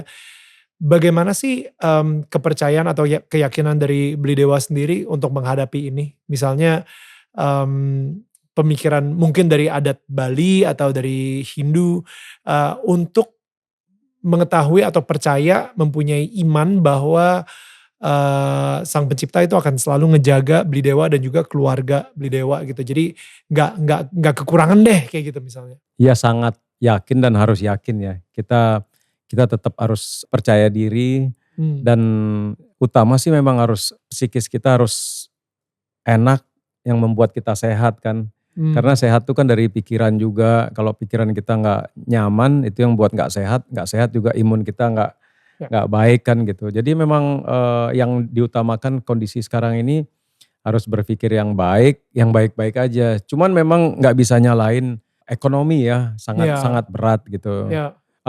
Yang disayangkan sih cuman kondisi situasi kayak gini, banyak hal-hal politik yang masuk itu jadi agak mengganggu sebenarnya kalau Tapi kalau ketika, secara ekonomi apalagi tadi Beli Dewa juga sempat bilang gitu, 2 tahun terakhir ini kan gila sebagai musisi itu Iya, pemasukan iya. dari mana. Iya, iya. Nah itu pasti, dari Beli Dewa sendiri mungkin pernah ngerasain ketakutan, waduh ini gue sebagai tulang punggung keluarga, nggak ada pemasukan.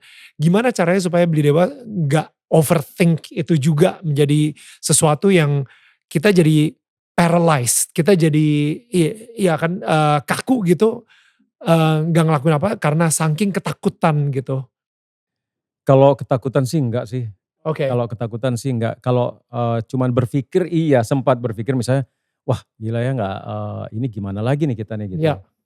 Akhirnya cuman mmm, memang benar kalau ngomong real gitu kan, ngomongin karya sekarang misalnya bikin album, ya belum ada hasilnya lah, nggak ada hasilnya, bikin album malah ngeluarin duit kan gitu. Ya. Tapi itu adalah tabungan buat nanti, buat anak-anak nanti mungkin. Mmm. Eee, Memang sama sih, sama beratnya lah gitu, apalagi sekolah anak gitu Ya, ya. sama, ya artinya negara ini juga memang belum makmur gitu. Ya. Kalau negara ini udah makmur tentunya kita nggak perlu bayar listrik lagi kayak gini, nggak perlu Dibayarin pemerintah udah. nggak bayar sekolah, Ya, nggak bayar sekolah gratis, healthcare terutama gratis, ya. rumah sakit itu udah nggak ada yang bayar. Yang utama sih itu listrik, rumah sakit, sekolah itu nggak ada yang bayar, itu baru negara sukses. Ya tapi kan kita juga negara berkembang kan, jadi Ya. betapa beratnya yang di pemerintahan gitu. Itu sangat sulit sih. Oke. So, what was the lowest point of your life? Wah, ya ada satu momen ya yang kadang-kadang gini, orang bikin musik harus butuh suasana ya Ya. kan. Wah musiknya tenang banget, suasananya bikinnya tenang banget gitu. Tapi Hmm. ada satu, kalau orang dengerin, kalau kebetulan mungkin ada yang pernah denger In Meta, dianggap bahwa musik itu musik yang Tenang. paling tenang dari Betul. album-album gua, itu suasananya kebalik banget. Waktu kerja, pada proses penggarapan album itu, wah gue di posisi yang paling apa ya, kalau boleh dibilang paling berat untuk menghadapi, hidup ya paling berat. Bukan secara ekonomi ya, gue sih nggak pernah merasa karena gue hidupnya biasa-biasa aja dari dulu, nggak mewah gitu Ya. dan saya jadi ya sama aja terus gitu loh. Waktu itu pernah ngalamin situasi apa ya, keluarga lah boleh dibilang keluarga aja gitu. Makanya gue akhirnya sangat biasa menganggap sesuatu itu kalau memang udah nggak ada ya udah gitu, udah let go, udah gitu aja gitu loh. Jadi, waktu ya ini, urusan keluarga ya, maksudnya keluarga yang sangat berat, gue sih sama keluarga kecil gue, istri, anak santai-santai aja gitu, selalu nyaman. Makanya ketika pandemi ini bisa bareng ya seneng banget. Maksudnya keluarga besar ya, apa ya, dihadapkan situasi yang harus memang nggak nyambung dan berat sekali yang kita menyebabkan kita bubar gitu loh. Dan bubar itu gue nggarap album In Meta. Wow. Kalau kondisi, batin nggak nyambung banget ini musiknya gitu, tapi, gue mengurung diri di studio. Jadi memang walaupun studio gue kecil lah, misalnya kamar situ, keluar udah studio di sini, gue nggak keluar-keluar, diem aja bikin terus dan jadi album itu. Dan orang yang dengerin waktu itu bilang, "Wah, ini banget ya," katanya, "meditatif." Dalam hati gue ngerjainnya bergolak banget, bergejolak dan itu ya cuman kebetulan anak kan masih kecil waktu itu, umur berapa ya, belum 17, waktu itu masih umur 11 mungkin apa 12, ngerti ya istri yang tahu banget gitu Ya. situasinya. Wah, tapi bisa ngelewatin itu seneng banget gitu. Karena, sejak saat itu, ada satu hal mungkin, tapi ini bukan gaib ya, bukan ya, gue juga nggak suka ngomongin Ya. gaib-gaib gitu. Ada satu hal memang, gue harus pergi dari rumah saat itu. Setelah penggarapan itu gue minta waktu sama istri, gue pergi ke Jawa waktu itu. Dan, kebetulan gue suka candi kan. Suka candi bukan suka karena seneng sejarah. Jadi Oke. dulu kalau gue, cita-citanya nggak bisa main musik pasti gue jadi arkeolog gitu. Karena Wow. nggak seneng matematik dulu, jadi IPS lah dulu gitu. Ya. Jadi, hobi itu nggak hilang gitu. Seneng Hmm. candi, misalnya candi-candi di Jawa itu kan candi itu nggak pernah ada habis, ketemu lagi candi baru, candi baru. Nah pada saat itu, ada komunitas candi lah di Jawa Tengah ngajak jalan, di satu tempat ada candi, nama Candi Kedulan ya di dekat Pelawasan situ, di dekat Jogja. Itu candi ditemukan 4 meter ke bawah gitu, baru ketemu. Wow. Gue di situ,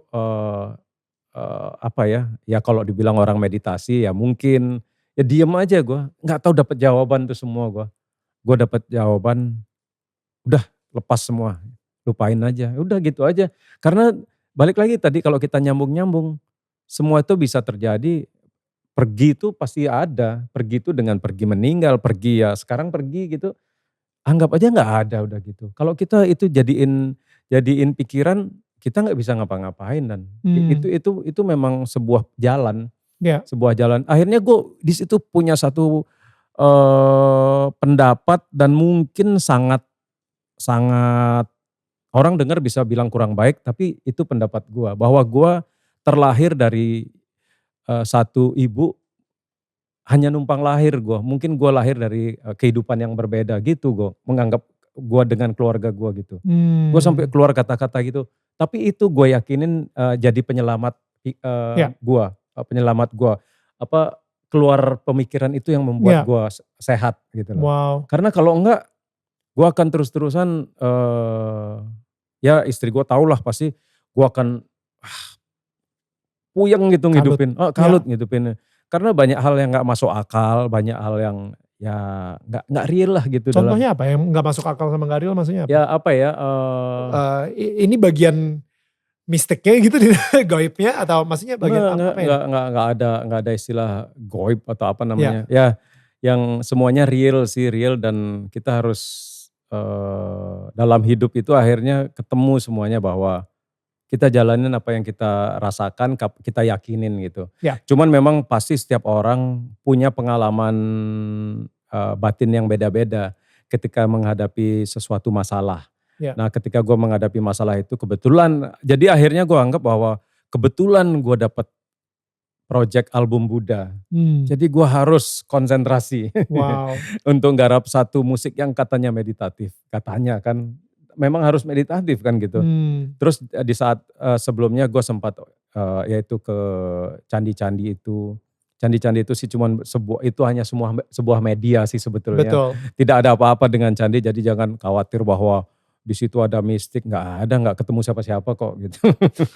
Tapi memang gue suka ke tempat itu karena memang bersejarah itu aja. Jadi waktu itu memang akhirnya ketemu jawaban itu bahwa ya memang harus let go. Jadi karena itu bisa itu kan cuman proses sekarang apa nanti atau kapan aja, dan ya itu gue menemukan jawaban itu yang gue akan pegang terus bahwa gue lahir dari ibu yang sama, dari orang yang sama, tapi gue dari kehidupan yang berbeda. Bisa gue buktiin, gue meyakini itu kenapa?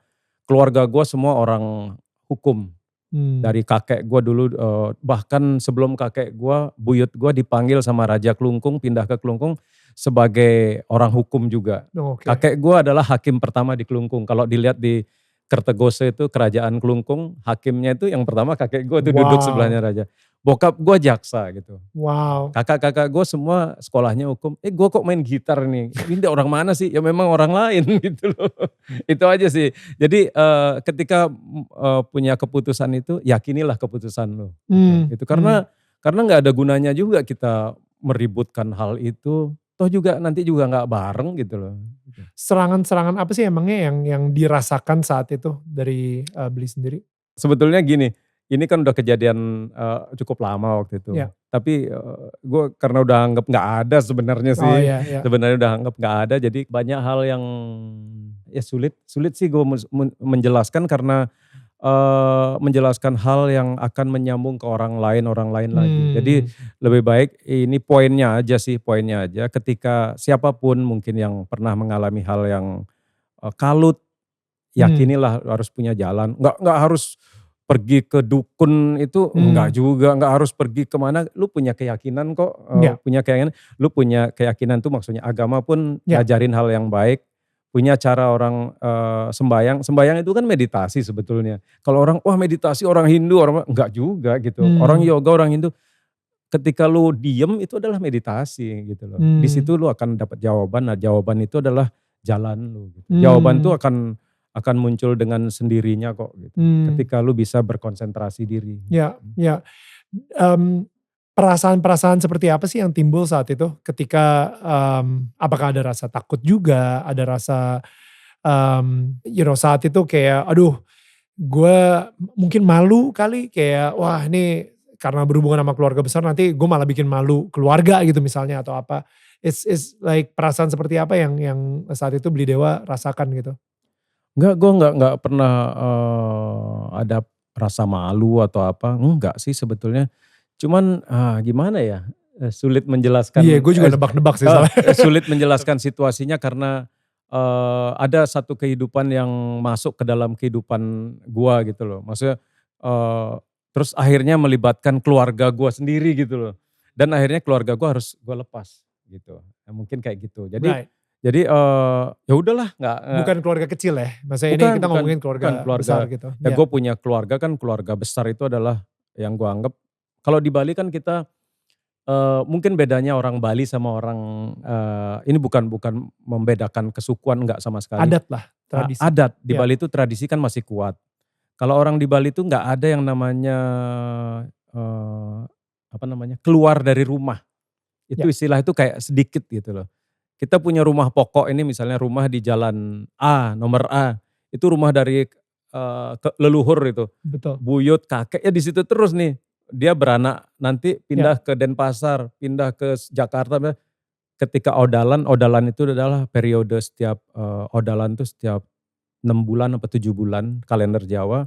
Kita merayakan tempat sembahyang kita di rumah. Itu Semua balik tuh. Jadi semua yang balik. dari merantau gitu Ya, pada balik semua di situ. kalau orang Jawa weton itu loh. Nah, itu kita pasti pulang. Ya. Itu kewajiban kita sebagai orang Bali.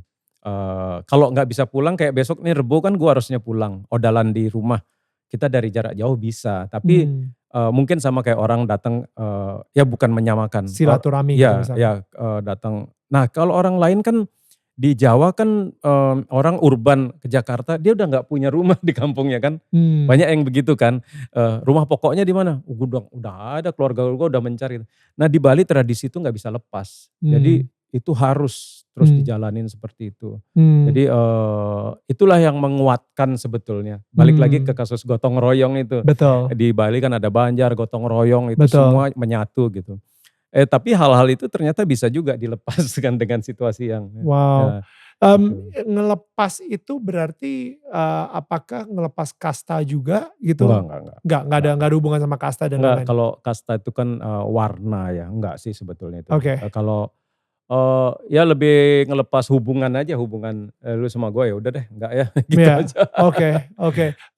Ada rasa takut nggak dari tidak adanya support mungkin atau rasa keamanan yang kayaknya waduh ini kalau misalnya gue udah nggak udah putus hubungan gitu ya nanti kedepannya gimana ya, atau Beli Dewa adalah ya yang tadi akhirnya detachment tersebut gitu. Iya, yang ya konsep gue yang nggak gue pikirin itu mungkin ya.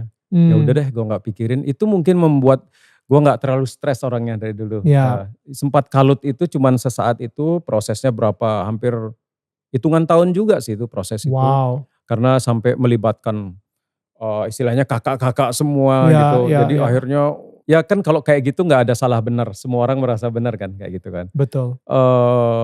Akhirnya gue udah bisa lepas diri nih. Ya. Buang aja gitu loh. Ya. Buang aja secara semua punya cara lah ngebuang. Ya. Buang aja apa yang ada yang pikiran lu jelek, buang dengan cara sendiri ya tentunya ya. Nggak usah ngelibatin orang lain, itu yang paling utama sih maksudnya. Ya. Gue nggak tipe orang yang punya guru spiritual gitu. Ya. Mungkin ada orang yang harus dituntun. Buat gue guru gue adalah gue sendiri gitu. Jadi lepaskan diri aja gitu. Dan menarik banget Beli Dewa, sorry banget saya potong, cuma menarik banget karena kenapa saya ngomongin ini ya, karena untuk ngelepas sesuatu yang selama ini menjadi identitas kita itu udah pastinya sulit gitu. Maksudnya tapi kadang-kadang ada saatnya dimana kita tahu prioritas kita itu yang mana. Kalau misalnya tadi nggak tahu ya, ini saya kan coba berusaha nangkep juga dimana keluarga, ada sebuah keluarga yang mungkin bisa membahayakan si keluarga kecil gitu. Kayaknya harus ada pilihan sih antara kita mau mempertahankan identitas kita karena kita udah lebih lama sama mereka, atau kita sekarang sudah komit dengan si keluarga kecil kita sehingga akhirnya kita harus, kalau disuruh milih, gue akan milih keluarga kecil gue gitu misalnya.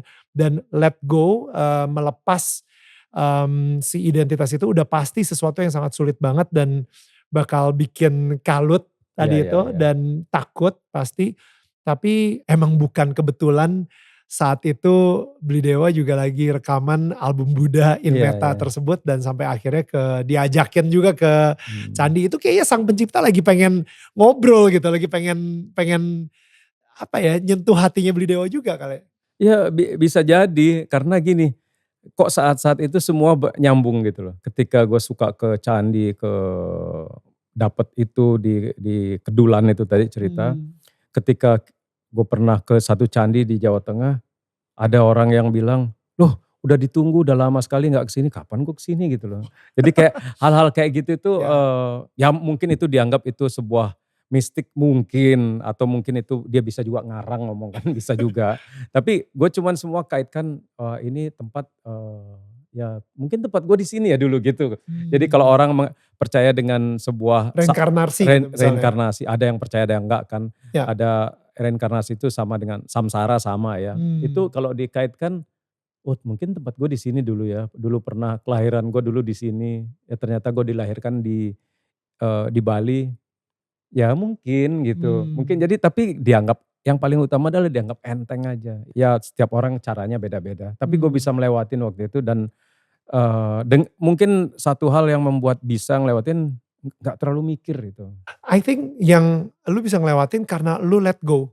Iya iya itu. Soalnya tadinya kan lu pengen bener-bener apa ya, pengen ngontrol Ya segalanya jadi gitu. gini, kita kan balik lagi ngomongin konsep di Bali. Konsep, di Bali itu kan, orang hidup dari leluhur ya. Hmm. Eee, ininya, kakeknya, ini, terus itu kan berurutan. Ada, apa namanya, Silsilah. silsilah gitu. Hidup dengan itu terus gitu. Tapi ternyata kan dalam kehidupan tuh ada hal yang lain muncul yang membuat harus Hmm. lepas. Hmm. Nah mungkin konsep itu gue terlalu kuat, bahwa Hmm. ini adalah keluarga, keluarga besar gini gini gini. Tapi setelah itu kan juga nanti juga akan mati. Kita Nanti semua juga akan nanti mati, juga betul. ini harus diambil si ini, ya udah gitu aja kan ya. Dan Hmm. sekarang gue adalah, eee, gue lebih ya yang di dekat gue aja yang paling penting kan gitu. Ternyata akhirnya dikasih pandemi ini. Gue mau ngebelain orang-orang yang di mana, yang paling Hmm. dekat aja kita harus selamatkan kan gitu loh. Intinya kan That's good, gitu. that's good. Temen gue baru aja ngobrol sama temen gue, kita teleponan gitu ya. Dia ini penyanyi, lagu rohani gitu. Mhm. Dan ketika dia lagi rekaman lagu rohani, dia diputusin siangnya. Ini kejadian yang sangat berat banget di dalam hidup dia dan, akhirnya ketika dia nyanyi lagu rohani ini, itu dia nyanyi Nangis. dengan iya, dengan semua perasaan gitu dan segala gitu.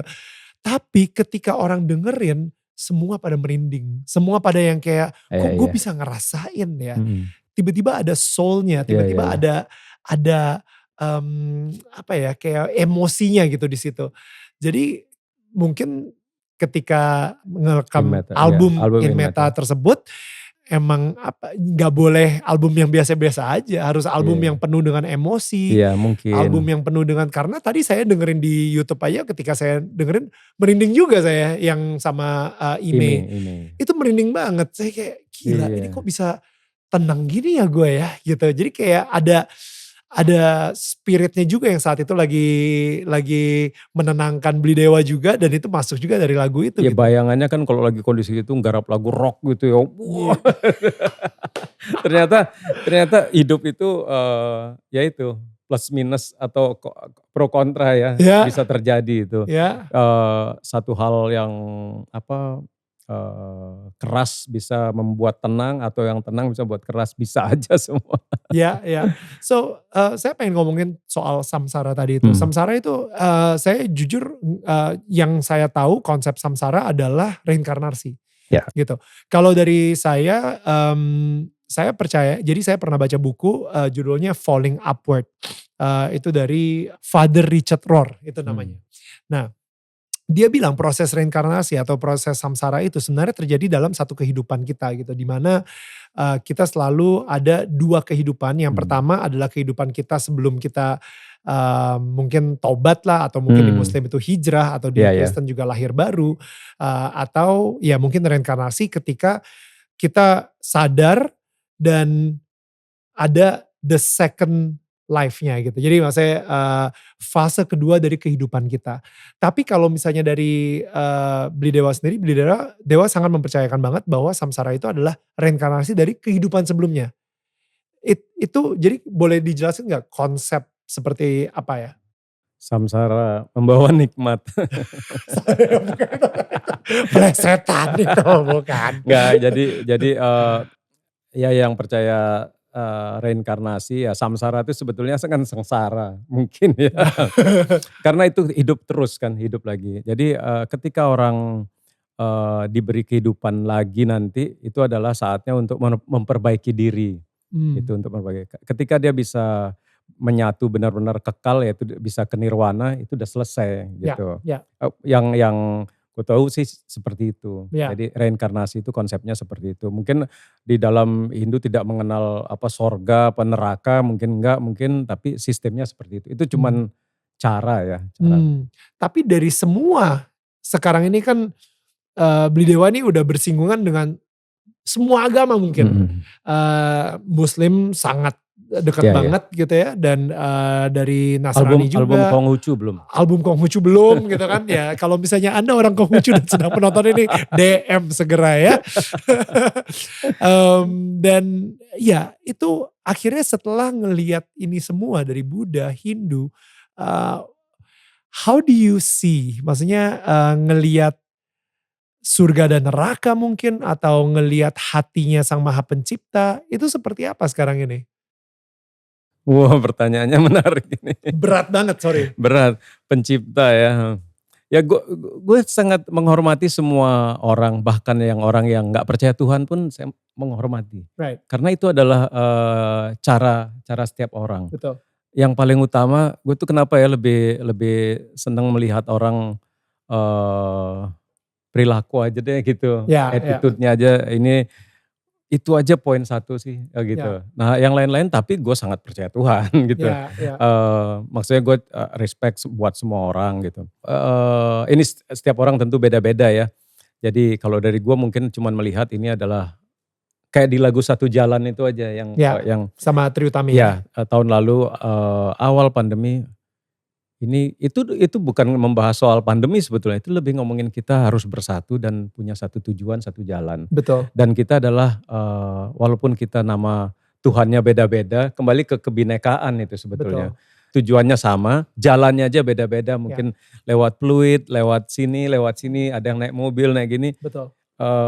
Konsep itu aja sih yang gue yakinin gitu, bahwa kalau misalnya dia menyebut bahwa Tuhan adalah ada juga kadang-kadang gue selalu bilang, gue gak ketemu Tuhan juga ya gitu.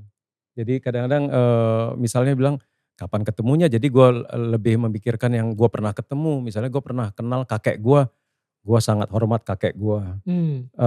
Buyut gue gak ketemu, tapi gue pernah lihat fotonya, ya gue hormat. Gue Tuhan gak pernah ketemu ya, yang mana mukanya gitu loh. Tapi gue percaya gue ada pencipta di dunia ini. Kalau enggak, gimana dengan adanya kelahiran? Besok ada bayi lahir, temen gue meninggal kemarin misalnya gitu. Itu kan kalau enggak kan hidup semua orang. Gak mau meninggal gue bisa dihidupin, mau mati dihidupin. Itu adalah pencipta ya sesimpel itu aja gue melihatnya sih konsep Tuhan gitu. Karena ya Tuhan menciptakan, memberi jalan dengan versi orang-orang pasti punya cara ya. Dengan dari utara, selatan gini. Ya, cuman kalau menurut gue kalau prinsip ini yang terbaik, nah itu gue nggak kurang setuju gitu. Karena setiap orang pasti akan merasa terbaik ya gitu loh. Ya, anyway, tadi Beli Dewa juga sempat bilang bahwa sekarang ini kita sudah memasuki sebuah dunia yang baru, dan mungkin itu adalah filosofi di balik Naurora itu sendiri gitu, New Aurora. Dimana Aurora itu mungkin bisa dibilang kayak apa sih, kayak kehidupan, cahaya ya. Ya kosmik cahaya yang banyak ya. And it's new now, jadi Naurora. Nah boleh diceritain gak dari si Naurora ini sendiri, filosofi apa yang mungkin dikomunikasikan juga melalui si album Naurora ini? Ya cuman dari bisa bicara tentang judul aja sih sebetulnya. Oke. Waktu pandemi tahun lalu awal banget, terus menginjak bulan keberapa sampai ketemu album, akhirnya ketemu judul itu. Bayangan gue sih gak sampai sejauh ini. Bayangannya itu adalah sekarang ini udah albumnya keluar, memang udah Naurora gitu loh. Udah selesai iya, gitu ya. Bayangan gue Naurora itu adalah kehidupan baru. Kehidupan baru yang memang anggap aja kalau ibu kita Kartini bilang gelap lah, terus sekarang ini terang gitu loh. Ternyata masih belum. Jadi kita tuh berharap gak bisa cuman berharap gitu loh. Ternyata banyak proses yang harus diimbangin. Kita ini Ya. hidup dengan balance kan semuanya gitu loh. Diimbangin dengan disiplin, diimbangin dengan macam-macam lah. Ini Ya. kan virus ini kita nggak tahu kan gitu. Jadi ya dari Naurora itu bayangannya bikin musik sih, makanya kenapa ada Ime di situ, pingin ngasih sebuah mantra depannya Tibetan tuh kalau nggak salah ya, tentang ya kepingin ngelihat cahaya yang terang ke depan Wow. gitu, pengennya seperti itu. Ya semoga walaupun albumnya udah keluar duluan, semoga nanti Nauroranya ada gitu. Ya. Dan kita Ya, juga ya. kita juga berharap itu juga gitu. Mungkin buat yang lagi nonton sekarang ini, ketika lu sekarang ini lagi ada di masa yang berat banget, ketakutan, kekhawatiran, kita semua juga berharap lu melalui mungkin tadi yang Beli Dewa bilang, ada secercah cahaya kecil aja pun itu udah menjadi sebuah harapan gitu, sebuah hope. Nah mungkin untuk itu kita akan minta Beli Dewa memainkan sebuah lagu gitu ya, secara akustik, sebuah ini kira-kira Beli Dewa mau bawain lagu apa? Naurora atau? Lagu lama sih, lagu yang simple sih ya, tapi lagu ini judulnya Dreamland ya dari album Home, Oke. dari album Home tahun 2005 ya. Terus sempat dikasih lirik sama teman-teman dari Nyanyian Dharma. Lebih jadinya doa Pertiwi, jadi kayak Oh. doa buat Ibu Pertiwi nih, buat alam ini, buat yang Hmm. ya itu. Cuman ya cuman sekarang memainkan melodinya aja. Oke, so Ya. langsung aja Dewa Bujana.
That was really beautiful.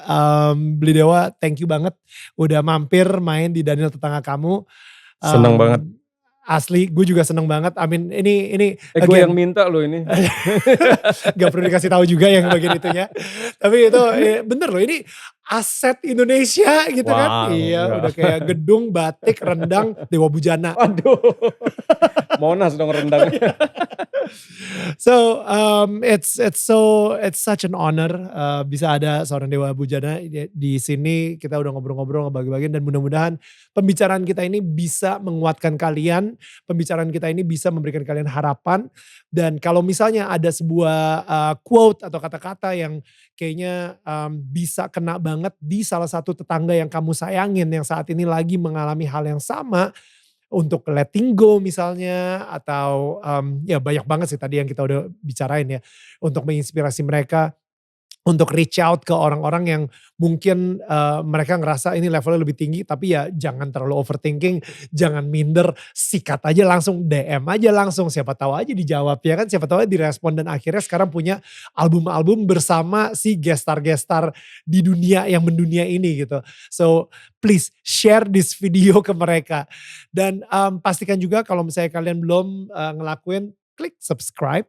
Jangan lupa untuk tekan tombol bell atau loncengnya supaya kalian mendapatkan notifikasi setiap kali kita upload konten terbaru kita di Daniel Tetangga Kamu. Dan kalau misalnya kalian lebih suka untuk ngedengerin podcast dengan audio aja, kita udah ada Daniel Tetangga Kamu di seluruh podcast platform. And of course our Instagram di @danielmananta_network. Dan by the way tadi kalau misalnya ada komentar-komentar dari Beli Dewa yang kayaknya keren banget, tulis di kolom komentar, alright?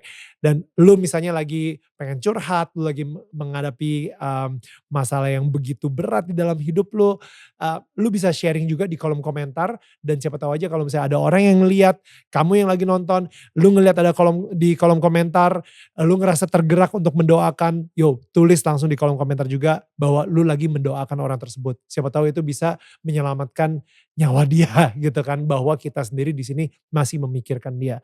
Guys, thank you so much. Jangan lupa tetangga saling menyangga bukan menyanggah. See you again.